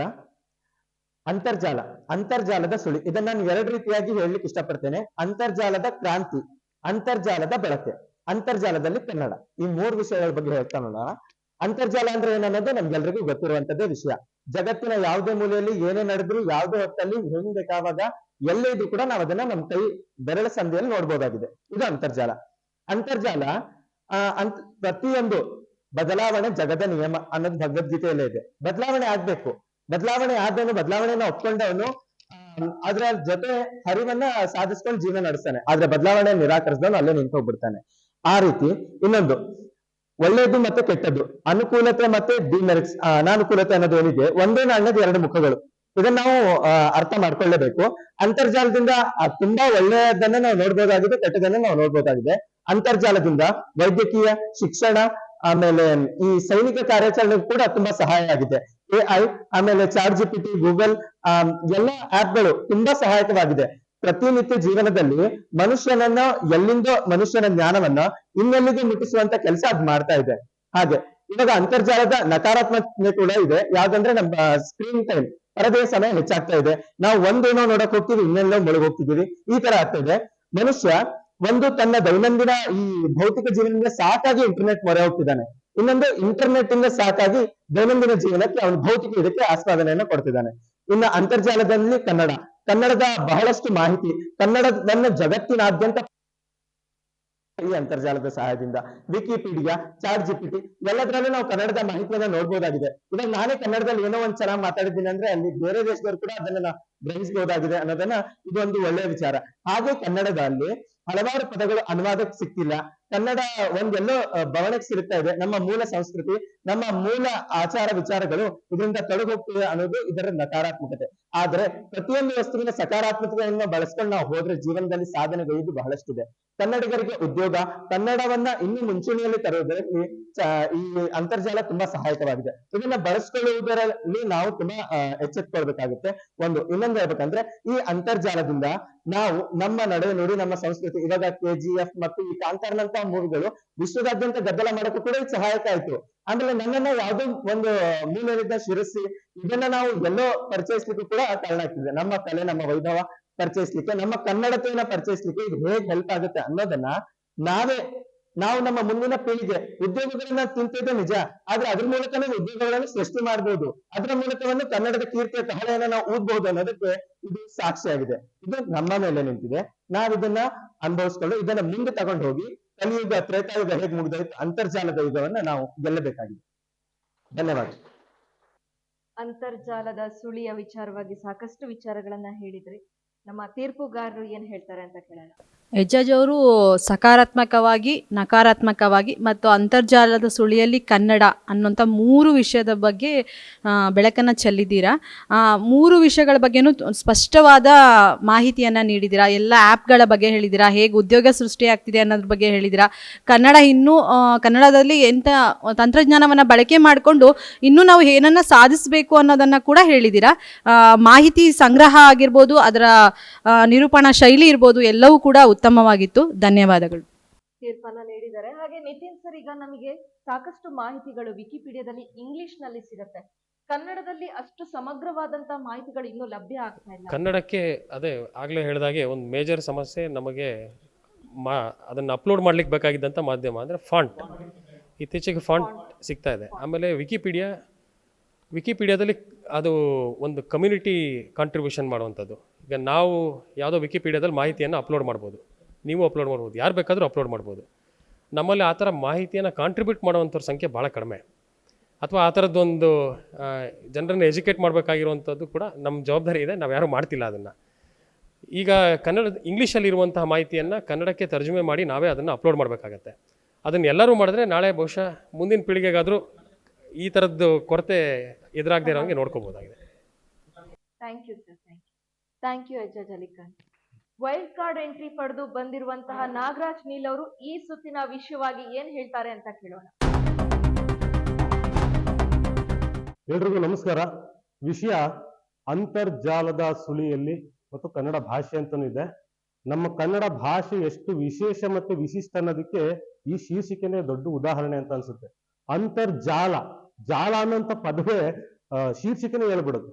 ಅದು ಅಂತರ್ಜಾಲ, ಅದರ ಬಗ್ಗೆ ಎಚ್ಚರಿಕೆ ಇರಲಿ ನಿನಗೆ ಅನ್ನೋಂಥದ್ದನ್ನ ಭಾಷೆನೇ ನಮಗೆ ಹೇಳ್ಕೊಡುತ್ತೆ, ಒಂದು ಅಂಶ. ಇನ್ನೊಂದು, ಕನ್ನಡ ಭಾಷೆ ಅಂತರ್ಜಾಲದಲ್ಲಿ ಅಥವಾ ಸಾಮಾಜಿಕ ಜಾಲತಾಣದಲ್ಲಿ ಹೆಚ್ಚು ಬಳಕೆ ಆಗ್ತಾ ಇಲ್ಲ ಅನ್ನುವಂಥ ಒಂದು ಆಪಾದನೆ, ದೂರುಗಳಿದೆ. ಕಾರಣ, ಕನ್ನಡ ಭಾಷೆ ಸಾಮಾನ್ಯದ್ದಾಗಲಿ ಅಥವಾ ಸಣ್ಣ ಭಾಷೆ ಅಲ್ಲ. ಅದರ ವಿಸ್ತಾರ ಹುಡುಕದಷ್ಟು ವಿಸ್ತಾರವಾಗಿದೆ. ಅದನ್ನ ಶೋಧಿಸಿ, ಸೋಸಿ, ಪರಿಷ್ಕರಿಸಿ ಅದನ್ನ ಸಾಮಾಜಿಕ ಜಾಲತಾಣದಲ್ಲಿ ಅಡಕ ಮಾಡೋದಕ್ಕೆ ಇನ್ನಷ್ಟು ಸಮಯ ಬೇಕು ಅಂತ ನನಗನ್ಸುತ್ತೆ. ಅಥವಾ ಇಂಗ್ಲಿಷ್ ಅಥವಾ ಬೇರೆ ಯಾವುದೇ ಭಾಷೆಯಷ್ಟು ಸುಲಭದ ಭಾಷೆ ಅಲ್ಲ. ಒಂದು ಪದಕ್ಕೆ 3 ರಿಂದ 4 ಅರ್ಥಗಳು ಸೃಷ್ಟಿಯಾಗುವಂತ ಕನ್ನಡ ಭಾಷೆ ತುಂಬಾ ವಿಸ್ತಾರವಾದದ್ದು ಒಂದು. ಇನ್ನೊಂದು, ಶಿಕ್ಷಕರು ಮಕ್ಕಳಿಗೆ ಮೊಬೈಲ್ ಕೊಡಬೇಡಿ ಅಂತ ಪೋಷಕರಿಗೆ ಹೇಳ್ತಾರೆ. ಮೊಬೈಲ್ ಕೊಟ್ಟಿದ್ಯಾರೋ? ಇದೇ ಶಿಕ್ಷಣ ವ್ಯವಸ್ಥೆ. ಇದೇ ಕೊರೋನಾ ಸಂದರ್ಭದಲ್ಲಿ ಅನಿವಾರ್ಯವಾಗಿ ಮೊಬೈಲ್ ಅನ್ನು ಅಥವಾ ಟ್ಯಾಬ್ಗಳನ್ನ ಮಕ್ಕಳಿಗೆ ಕೊಡಬೇಕಾಯ್ತು. ಅವತ್ತಿಗೆ ಅನಿವಾರ್ಯತೆ ಇತ್ತು. ಆದ್ರೆ ಇವತ್ತು ಯಾರು ಅಂತರ್ಜಾಲದಲ್ಲಿ ವ್ಯವಹಾರ ಮಾಡುವಂತವ್ರು, ಯಾರು ಮೊಬೈಲ್ನ ಬಳಸ್ತಾರೆ, ಯಾರ್ಯಾರಿಗೆ ಏನೇನು ಅಂಶಗಳನ್ನ ಕೊಡಬೇಕು ಅಂತ ಅವರು ಅದನ್ನ ಸೋಸಿ ಅಲ್ಲಿ ಅಪ್ಲೋಡ್ ಮಾಡೋದಕ್ಕೆ ಅವಕಾಶ ಆಗೋದಿಲ್ಲ. ಆದ್ರೆ ಪೋಷಕರು, ನಾವು ಮಕ್ಕಳಿಗೆ ಹೇಳ್ತೀವಿ ಮೊಬೈಲ್ ಬಳಸಬೇಡಿ ಅಂತ, ನಾವು ಕುತ್ಕೊಂಡು ರೀಲ್ಸ್ ನೋಡ್ತಾ ಇರ್ತೀವಿ, ಮಕ್ಕಳು ಅದನ್ನ ಪಾಲಿಸ್ತಾರೆ. ನಾವು ಭಾಷಣ ಮಾಡೋದ್ರಿಂದ ಬದಲಾವಣೆ ಆಗೋದಿಲ್ಲ. ಅದರ ಹೊರತಾಗಿ ನಾವು ಹೇಗೆ ನಡ್ಕೊಳ್ತೀವಿ, ನಮ್ಮ ವರ್ತನೆ, ನಮ್ಮ ವ್ಯವಹಾರಗಳು ಮಕ್ಕಳಲ್ಲಿ ಪರಿಣಾಮ ಬೀಳುತ್ತೆ ಅನ್ನುವಂಥ ಗಮನ ಅಥವಾ ಜವಾಬ್ದಾರಿ ಪೋಷಕರಿಗೆ ಇರಬೇಕಾಗತ್ತೆ ಅನ್ನೋಂಥದ್ದು ನನ್ನ ಭಾವನೆ. ಕನ್ನಡದಲ್ಲಿ ಈಗ ಕರೋಕೆಗಳು ಅಂತ ಬರುತ್ತೆ. ನಾವು ಕುಟುಂಬದವರೆಲ್ಲ ಸೇರ್ಕೊಂಡು, ಮಕ್ಕಳನ್ನ ಸೇರಿಸ್ಕೊಂಡು ಕರೋಕೆ ಹಾಕೊಂಡು ಹಾಡ್ತೀವಿ. ಈಗ ಅಂತರ್ಜಾಲನ ನಾವು ಬಳಸ್ತೀವಿ. ಇದರಿಂದ ಮಾನಸಿಕವಾಗಿ ಮತ್ತು ದೈಹಿಕವಾಗಿ ಆಗುವಂತ ಲಾಭಗಳೇನು, ಕುಟುಂಬದಲ್ಲಿ ಆಗುವಂತ ಬದಲಾವಣೆಗಳೇನು, ಜೊತೆಗೆ ಇಲ್ಲ ಇವತ್ತು ಲೈಂಗಿಕ ಆಸಕ್ತಿ ಜಾಸ್ತಿ ಆಗ್ತಾ ಇದೆ, ವಿದ್ಯಾರ್ಥಿಗಳು ಅಥವಾ ಯುವ ಮನಸ್ಸುಗಳು ಆ ತರದ ಅಂಶಗಳ ಕಡೆ ಗಮನ ಹರಿಸ್ತಾ ಇದ್ದಾರೆ ಅಂತ ಹೇಳ್ತಾರೆ. ಕಾಮಸೂತ್ರ ಅನ್ನುವಂತ ಅದ್ಭುತವಾದ ಒಂದು ಶಾಸ್ತ್ರ ಕೂಡ ಇದೇ ಅಂತರ್ಜಾಲದಲ್ಲಿದೆ. ಅದನ್ನ ನಾವ್ ಯಾಕೆ ಓದಲ್ಲ? ಅಂದ್ರೆ ನಾವು ಬರೀ ದೈಹಿಕ ಸಂಪರ್ಕ ಮಾತ್ರ ಅಂತ ಭಾವಿಸ್ತಿದ್ದೀವಿ. ಕುಟುಂಬ ವ್ಯವಸ್ಥೆ, ಬ್ರಹ್ಮಚರ್ಯ ಅಂದ್ರೆ ಏನು, ಬ್ರಹ್ಮಚರ್ಯ ಅಂದ್ರೆ ಮದುವೆ ಆಗದೆ ಇರೋನು ಅಂತ ಅಲ್ಲ. ಕಾಮಶಾಸ್ತ್ರದಲ್ಲಿ ವಾತ್ಸಾಯನ ಅವರು ಬಳಸಿರುವಂತ ಅರ್ಥಗಳೇನು, ಜೊತೆಗೆ ಒಂದು ಗಂಡು ಹೆಣ್ಣು ಮಾನಸಿಕವಾಗಿ ಮತ್ತು ದೈಹಿಕವಾಗಿ ಆರೋಗ್ಯಕರವಾಗಿ ಇರಬೇಕು ಅಂದ್ರೆ ಏನೇನೆಲ್ಲ ನಿಯಮಗಳನ್ನ ಪಾಲನೆ ಮಾಡ್ಬೇಕಾಗುತ್ತೆ ಅನ್ನೋಂಥದ್ದು ಕೂಡ ಅಂತರ್ಜಾಲದಲ್ಲಿದೆ. ಆದ್ರೆ ಲಾಭಗಳಿಲ್ಲ ಅಂತಲ್ಲ, ಅದರ ನ್ಯೂನತೆಗಳು ಸಾಕಷ್ಟಿದೆ, ಉಪಯೋಗಗಳು ಸಾಕಷ್ಟಿದೆ. ಯಾವುದನ್ನ ನೋಡಬೇಕು, ಎಷ್ಟು ಪ್ರಮಾಣದಲ್ಲಿ ಬಳಸಬೇಕು ಅನ್ನೋ ಪ್ರಜ್ಞೆ ಮತ್ತು ವಿವೇಚನೆ ನಮ್ಮದಾಗಬೇಕು ಅನ್ನೋಂಥದ್ದು ನನ್ನ ಅಭಿಪ್ರಾಯ. ಸಮಯ ಮತ್ತೆ ಅವಕಾಶಕ್ಕಾಗಿ ಧನ್ಯವಾದ. ನಾಗರಾಜ್ ಅವರೇ, ನೀವು ಹೇಳಿರುವಂತಹದ್ದು ನಿಜ. ನೀವು ಮಕ್ಕಳನ್ನ ಎದುರುಗಡೆ ಕೂರಿಸ್ಕೊಂಡು ರೀಲ್ಸ್ ನ ನೋಡಿದ್ರೆ ಮಕ್ಕಳು ಕೂಡ ನಂಗೊಂದು ಮೊಬೈಲ್ ಕೊಡು, ನಾನು ಕೂಡ ಮೊಬೈಲ್ ನೋಡ್ತೀನಿ ಅಂತಾರೆ. ಅದೇ ನಿಮ್ ಒಂದು ಮಗುವಿನ ಎದುರುಗಡೆ ಕುತ್ಕೊಂಡು ನೀವು ಪುಸ್ತಕವನ್ನ ಓದಿದ್ರಿ ಅಂತ ಅಂದ್ರೆ ಆ ಮಗು ಕೂಡ ಪುಸ್ತಕವನ್ನ ಹಿಡಿದು ಓದತ್ತೆ. ಅದು ಸತ್ಯ ಕೂಡ ಹೌದು. ನೀವು ಮಾತನಾಡಿದಂತಹ ಮಾತುಗಳ ಕುರಿತಾಗಿ ತೀರ್ಪುಗಾರರು ಏನ್ ಹೇಳ್ತಾರೆ ಅಂತ ಕೇಳೋಣ. ನಾಗರಾಜ್, ತುಂಬ ಚೆನ್ನಾಗಿ ನೀವು ಮಾತಾಡಿದ್ರಿ. ಮತ್ತು ಪಾಸಿಟಿವ್ ಆಗಿ ಯಾವ ಥರ ಯೋಚನೆ ಮಾಡಬೇಕು ಅನ್ನೋದನ್ನು ಕೂಡ ನೀವು ಹೇಳಿದ್ರಿ. ಮುಖ್ಯವಾಗಿ ನೀವು ರೆಫರೆನ್ಸ್ ಹೇಳ್ತಾ ಕಾಮಸೂತ್ರದ ಬಗ್ಗೆ ಮಾತಾಡಿದ್ರಿ, ವಾತ್ಸಾಯನನ ಕಾಮಸೂತ್ರದ ಬಗ್ಗೆ. ಅದು ನಿಜ ಕೂಡ. ಅದು ಅಂತಲ್ಲ, ಯಾವುದೇ ಒಂದು ವಿಚಾರದಲ್ಲಿ ಕೂಡ ತುಂಬ ಒಳ್ಳೆಯದಿರ್ತದೆ, ಪಾಸಿಟಿವ್ ಇರ್ತದೆ. ಈಗ ರಾಮಾಯಣ ಓದುವಾಗ ನಾವು ರಾವಣನನ್ನು ಕೆಟ್ಟವನು ಅಂತ ಹೇಳ್ಬಿಡ್ತೀವಿ, ಆದರೆ ಅವನು ಒಳ್ಳೆತನನೂ ಇರುತ್ತೆ, ಅದನ್ನು ನೋಡ್ಬೋದು ನಾವು.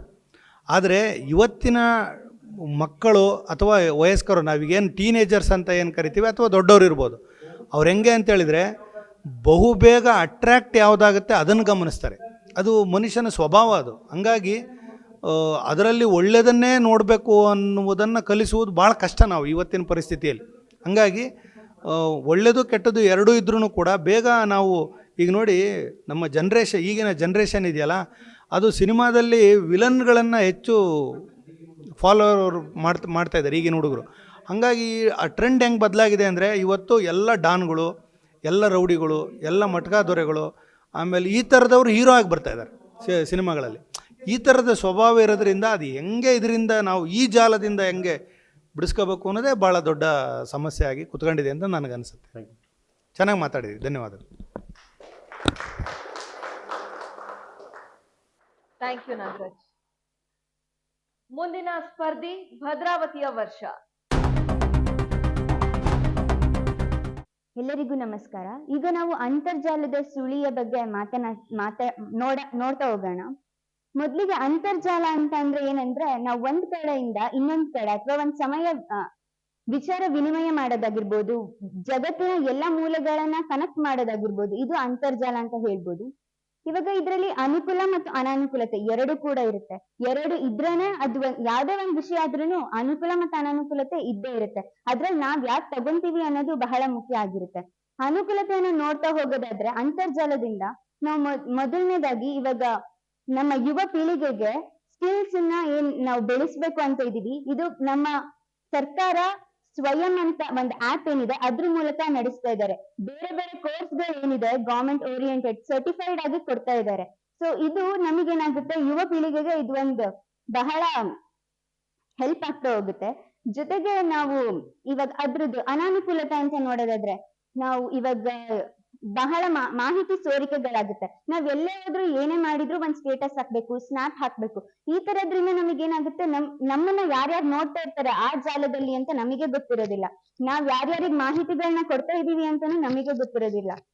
ಈ ಒಂದು ಕಾರಣದಿಂದ ನಮ್ಮ ಖಾಸಗಿ ಮಾಹಿತಿಗಳು ಏನೇನಿರುತ್ತೆ, ವೈಯಕ್ತಿಕವಾದ ಮಾಹಿತಿಗಳು ಎಲ್ಲರ ಕೈಗೂ ಈಸಿಯಾಗಿ ಅದು ಸಿಗ್ತಾ ಹೋಗುತ್ತೆ. ಸೊ ಇದ್ರಿಂದ ಬಹಳ ಅನಾನುಕೂಲತೆ ಕೂಡ ಆಗುತ್ತೆ.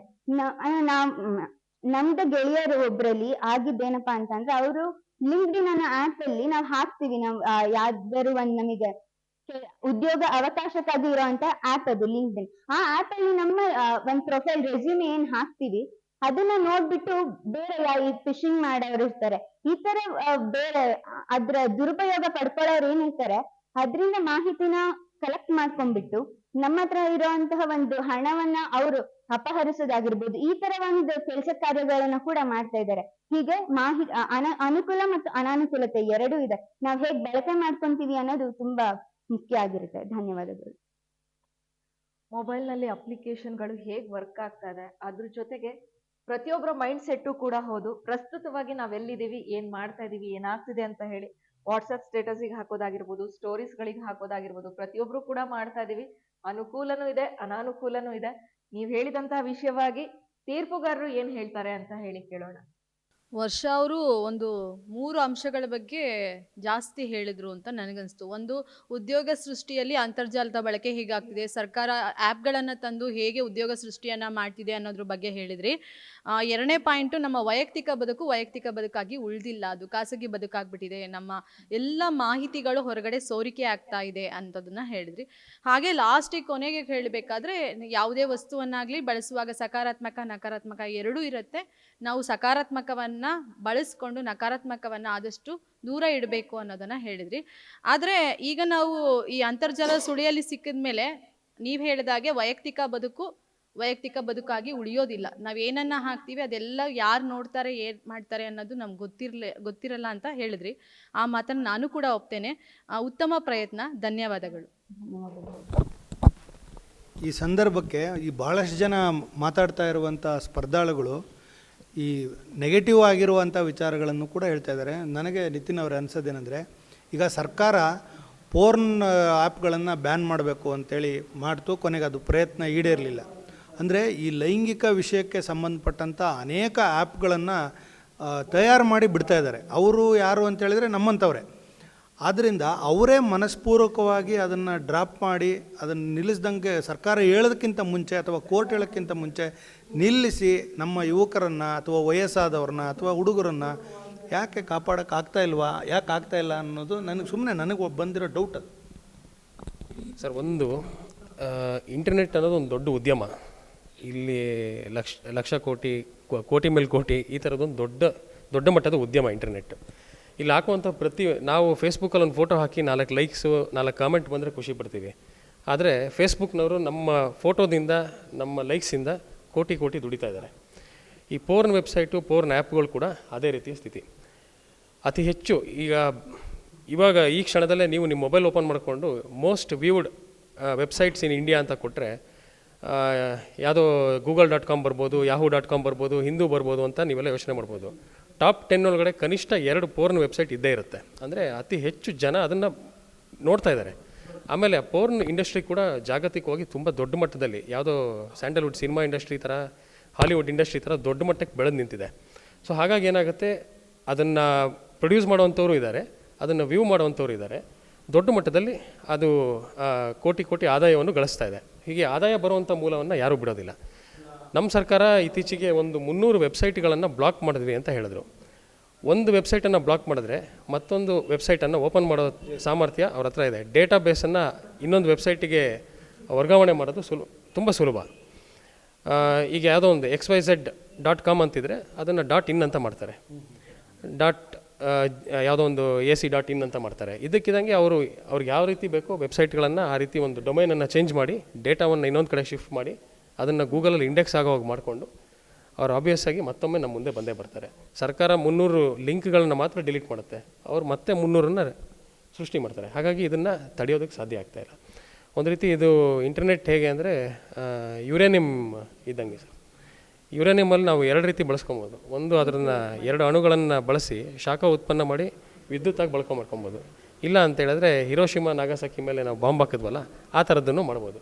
ಸೊ ಹಾಗೆ ಇಂಟರ್ನೆಟ್ ಕೂಡ ಈ ರೀತಿ 2 ರೀತಿಯಲ್ಲೂ ಬಳಕೆ ಮಾಡ್ಬೋದು. ನಾನು ಹೇಳ್ದಂಗೆ ಇಲ್ಲಿ ಕೋಟಿ ಆದಾಯ ಇದೆ ಅಂಥೇಳಿ ಎಲ್ಲರೂ ಇಂಟರ್ನೆಟ್ ಮೂಲಕ ಆದಾಯ ಮಾಡ್ಕೊಬೋದು ಸರ್. ಅದಕ್ಕೆ ಬೇರೆ ಬೇರೆ ಸಾಧನಗಳಿದ್ದಾವೆ. ಗೂಗಲ್ನವರು ಗೂಗಲ್ ಆ್ಯಡ್ಸೆನ್ಸ್ ಅಂತೇಳಿ ಒಂದು ಆಪ್ಷನನ್ನು ಕೊಡ್ತಾರೆ.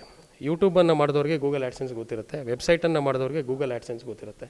ಅದ್ರ ಮೂಲಕ ಲಕ್ಷನೂ ದುಡಿಬೋದು, ಕೋಟಿನೂ ದುಡಿಬೋದು. ಆ ಥರ ದುಡಿತಿರೋರು ನಮ್ಮ ಮಧ್ಯದಲ್ಲೂ ಇದ್ದಾರೆ. ಡಾಕ್ಟರ್ ಬ್ರೋ ಇರ್ಬೋದು, ಕಲಾ ಮಾಧ್ಯಮ ಯೂಟ್ಯೂಬ್ ಚಾನಲ್ ಇರ್ಬೋದು, ಡಿಜಿಟಲ್ ಮಾಧ್ಯಮ ಇರ್ಬೋದು. ಈ ಥರ ತುಂಬ ನಮ್ಮ ಕನ್ನಡದ್ದು ಈ ಥರದ್ದು ಎಕ್ಸಾಂಪಲ್ ಕೊಟ್ಟರೆ ಹಿಂದಿಯಲ್ಲೂ ಆ ಥರದ್ದು ಭಾಳಷ್ಟಿದ್ದಾವೆ. ಫೇಸ್ಬುಕ್ ಕೂಡ ಹಿಂದೆ ಒಂದು ಕಾಲದಲ್ಲಿ ಇನ್ಸ್ಟ್ಯಾಂಟ್ ಆರ್ಟಿಕಲ್ಸ್ ಅಂತ ಹೇಳಿ ದುಡ್ಡನ್ನು ಕೊಡ್ತಾಯಿತ್ತು. ಅಂದರೆ ಒಳ್ಳೊಳ್ಳೆ ಆರ್ಟಿಕಲ್ನ ಪಬ್ಲಿಷ್ ಮಾಡಿ ಅತಿ ಹೆಚ್ಚು ವ್ಯೂಸ್ ಆದರೆ ಆದಾಯವನ್ನು ಗಳಿಸ್ಬೋದಿತ್ತು.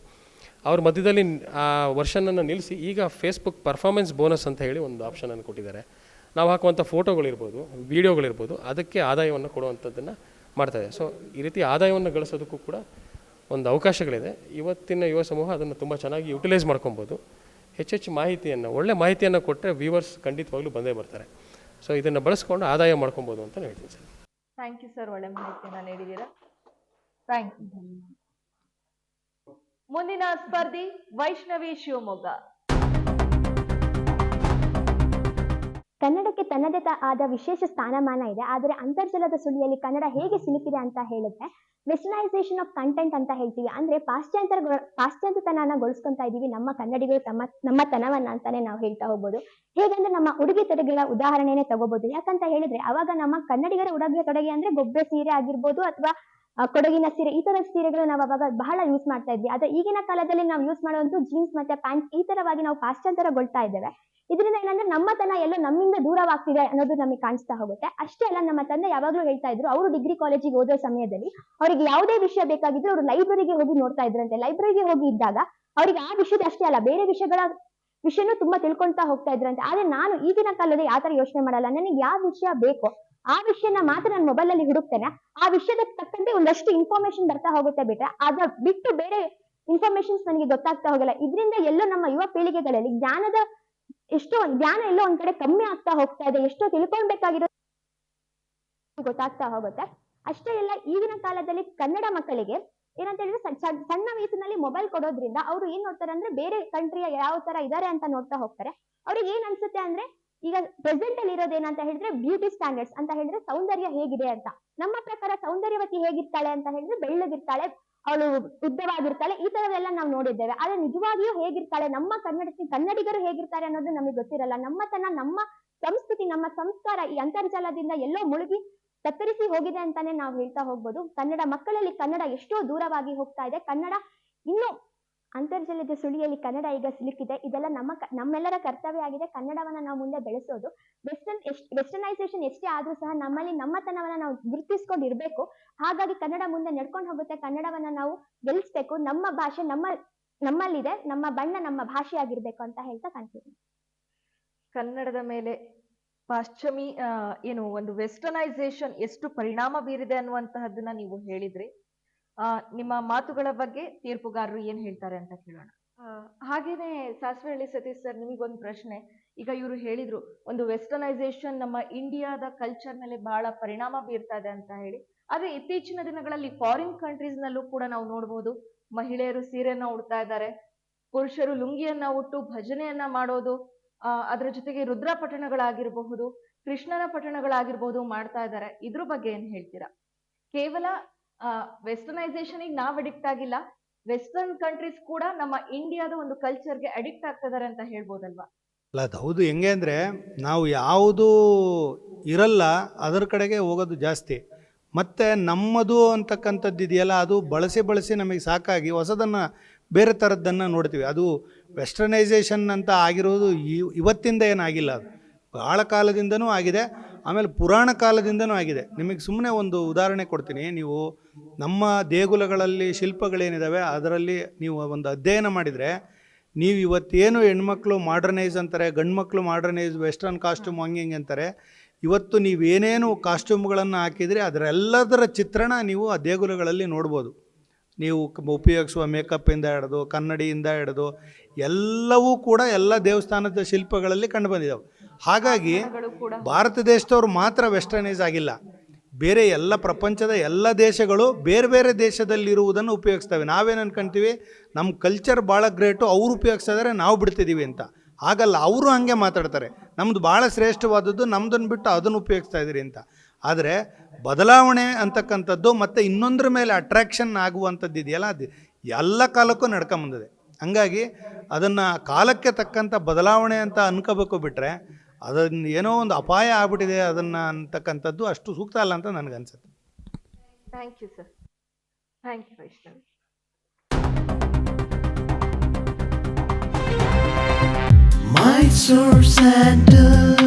ನೋಡು, ಇದೇ ನನ್ favourite soap. Mysore sandal confidence ಕೊಡುವ ಏಕೈಕ ಸಾಬೂನು ಮೈಸೂರ್ ಸ್ಯಾಂಡಲ್ ಸೋಪ್.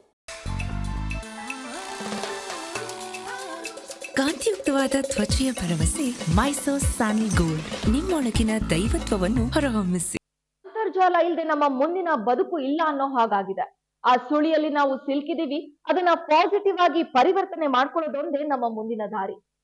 ಅದನ್ನು ನಮ್ಮ ಸ್ಪರ್ಧಿಗಳು, ತೀರ್ಪುಗಾರರು, ಅತಿಥಿಗಳು ಹೇಳಿದ ಮಾತುಗಳಿಂದ ನಮಗೆ ಸ್ಪಷ್ಟವಾಗಿದೆ. ಇದರೊಂದಿಗೆ ನಾವು ಬದುಕಬೇಕಿದೆ. ಈ ಸುತ್ತು ಅದನ್ನ ನಮಗೆ ಸ್ಪಷ್ಟವಾಗಿ ಹೇಳಿದೆ. ಇಂತಹದೇ ಇನ್ನೊಂದು ವಿಷಯದೊಂದಿಗೆ ನಿಮ್ಮ ಮುಂದಿನ ಸುತ್ತಿನೊಂದಿಗೆ ನಿಮ್ಮ ಮುಂದೆ ಬರ್ತೀವಿ. ಅಲ್ಲಿವರೆಗೂ ನೋಡ್ತಾ ಇರಿ ಕನ್ನಡ ಮೀಡಿಯಂ 24x7. ಇದು ಕನ್ನಡ ಕಹಳೆ, ಕನ್ನಡ ಕಣ್ಮಣಿಗಳ ನೆಲೆ. ಮೈಸೂರ್ ಸ್ಯಾಂಡಲ್ ಕನ್ನಡ ಕಹಳೆ ಸ್ಪರ್ಧೆಯ ಅಂತರ್ಜಾಲ ಸುಳಿ ಈ ವಿಷಯವಾಗಿ ನಮ್ಮ ಸ್ಪರ್ಧಿಗಳು ಪ್ರತಿಯೊಬ್ರು ಕೂಡ ಮಾತನಾಡಿದ್ದಾರೆ. ಸ್ಪರ್ಧಿಗಳ ಮಾತನ್ನ ಆಲಿಸಿ ಅವರಿಗೆ ತೀರ್ಪನ್ನ ನೀಡಿದಂತಹ ತೀರ್ಪುಗಾರರಾದ ಡಾಕ್ಟರ್ ಸಾಸ್ವೆಹಳ್ಳಿ ಸತೀಶ್, ಸಮನ್ವಯ ಕಾಶಿ ಹಾಗೆ ಪೂರ್ಣಿಮಾ ಅವರಿಗೆ ಆತ್ಮೀಯವಾದಂತಹ ಅಭಿನಂದನೆಗಳು, ಧನ್ಯವಾದಗಳು.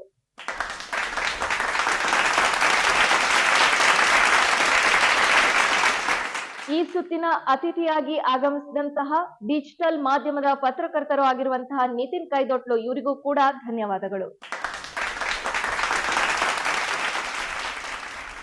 ಮೈಸೂರ್ ಸ್ಯಾಂಡಲ್ ಕನ್ನಡ ಕಹಳೆ ಸ್ಪರ್ಧೆಯಲ್ಲಿ ಶ್ರೀಗಂಧದ ಪರಿಮಳ ಪಸರಿಸ್ತಾ ಇದೆ. ಕನ್ನಡ ನಾಡು ಶ್ರೀಗಂಧದ ನಾಡು.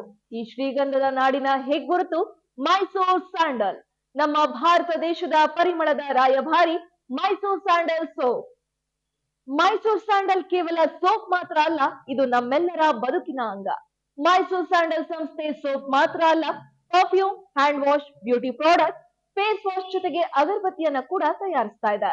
ಮೈಸೂರ್ ಸ್ಯಾಂಡಲ್ ನ ಎಲ್ಲಾ ಉತ್ಪನ್ನಗಳು 100ಕ್ಕೆ 100ರಷ್ಟು ಶುದ್ಧ ನೈಸರ್ಗಿಕ ಗಂಧದ ಎಣ್ಣೆಯಿಂದ ತಯಾರಿಸಲ್ಪಟ್ಟಿದೆ.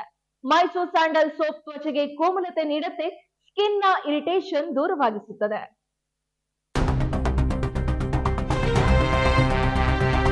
ಕನ್ನಡ ಕಹಳೆ, ಇದು ಕನ್ನಡ ಕಣ್ಮಣಿಗಳ ನೆಲೆ.